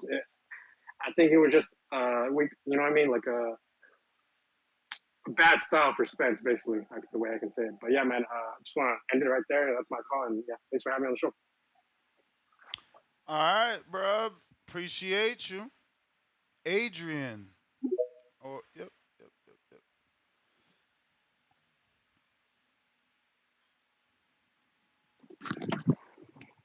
What's up, man? Yep. Is the inevitable. D Block, D Town, D City, D Ville, Baltimore. Facts. You know, I'm gonna tell you like this, Ness. Like I said earlier, this past week, I said Crawford was gonna dice him, slice him, send his ass packaging all the way to New York, where he belongs, not Dallas. He could chill at DeSoto, South Side. Nobody really cares about DeSoto, anyways. But at the end of the day, I knew what was gonna happen, Ness. I called it. I said 9, but they extended to 10. I said 10, but it went to 9. I mean, Errol Spence, does he need to retire? Hell yeah. He got a beating, Ness. How can you not? How can people just still continue to say, well, let him have some time off? Tommy Hearns, he got beat up and he came back. Come on, man. You compared Tommy Hearns to Errol Spence Jr. How can you say that? You talking about Hall of Fame legend, Tommy Hearns, Sugar Ray Leonard, Robert Durant, Hagler, the 4 kings of the 80s. They don't make them like that anymore. But guess who's right there with them at the same table? Same table with all of them, even Floyd. Same table as Terence Crawford. He's a legend now for what he did. And it was good that Eminem came out and introduced him like that because that's a legend. You know what I mean? Errol Spence winning that fight, not knowing what he was going to do. And I'm glad. I knew it. What you got to say with that, Ness? Nah, man, it was a very impressive performance, brother. And you called it. I mean, I can't say much, my brother. You called it. You know, what I hate now is that they make so many excuses to say Errol wasn't ready, Errol was weight trained. Yeah. Dude, he's the A side. The A side. He depicts, even though he said a coin toss and all this kind of shit, at the end of the day, you the A side. You're the one that brings the money. And guess what? You got slapped the fuck up just like Caleb Plant slapped the fuck out of Charlo. You didn't. This is what I'm gonna tell you one more thing before it's the end of my time. The PBC got exposed again. Inouye beat the fuck out of Fulton. Crawford had to go in there in lines where he had to go to PBC. He slapped the fuck out of Errol Spence. And guess what? Canelo's gonna beat the fuck out of Charlo. And then another thing, when Shakur Stevenson goes right there with Tank Davis, I'm telling you, Ness, remember this shit. Shakur Stevens gonna go in there, beat that hype job ass bobblehead Tank Davis, just like Errol Spence Jr. D Block, D Town, D City, D Ville, Baltimore, stand up. Wait, but you saying Baltimore stand up? Ain't that where Tank Yeah, from? yeah. No. But you know why I say that, Ness? I want to let my bad. I never really said why I say that. What I say is I want the people of Baltimore to rise up from the fakeness that Tank Davis is. That you know what I mean? He's the glorified Baltimore son. He ain't nothing. He's not a real champion. I understand he brings people to the seats, but be real with it, man. The guy don't want competition. D Block, D Town, D City, D Ville, Baltimore, stand up. All right. Now we get it. Now we know what it means. Let's see who we got next. Carter, what up, though? We out here late night in it. Late night. Putting in that work, man. OT status. Feel me? Uh-oh. You ain't connecting. We gonna go to this super chat real quick. We got Rafael, $5. Is the Laura versus Garcia fight still on? I couldn't find any official dates for it. Man, you and me both, champ. I ain't see nothing. And it looks like Carter, you not connecting, man. You might as well hang up. Jump back in, maybe. I don't know. All right. If you haven't already done so, go ahead and subscribe to the YouTube channel and help me get to my next goal of 178,000 subscribers. Hit that thumbs up for the hard work. Hit that thumbs up for the long show. Hit that thumbs up. We back tomorrow morning. Carter didn't connect, so we out. Catch us on the next one. Peace.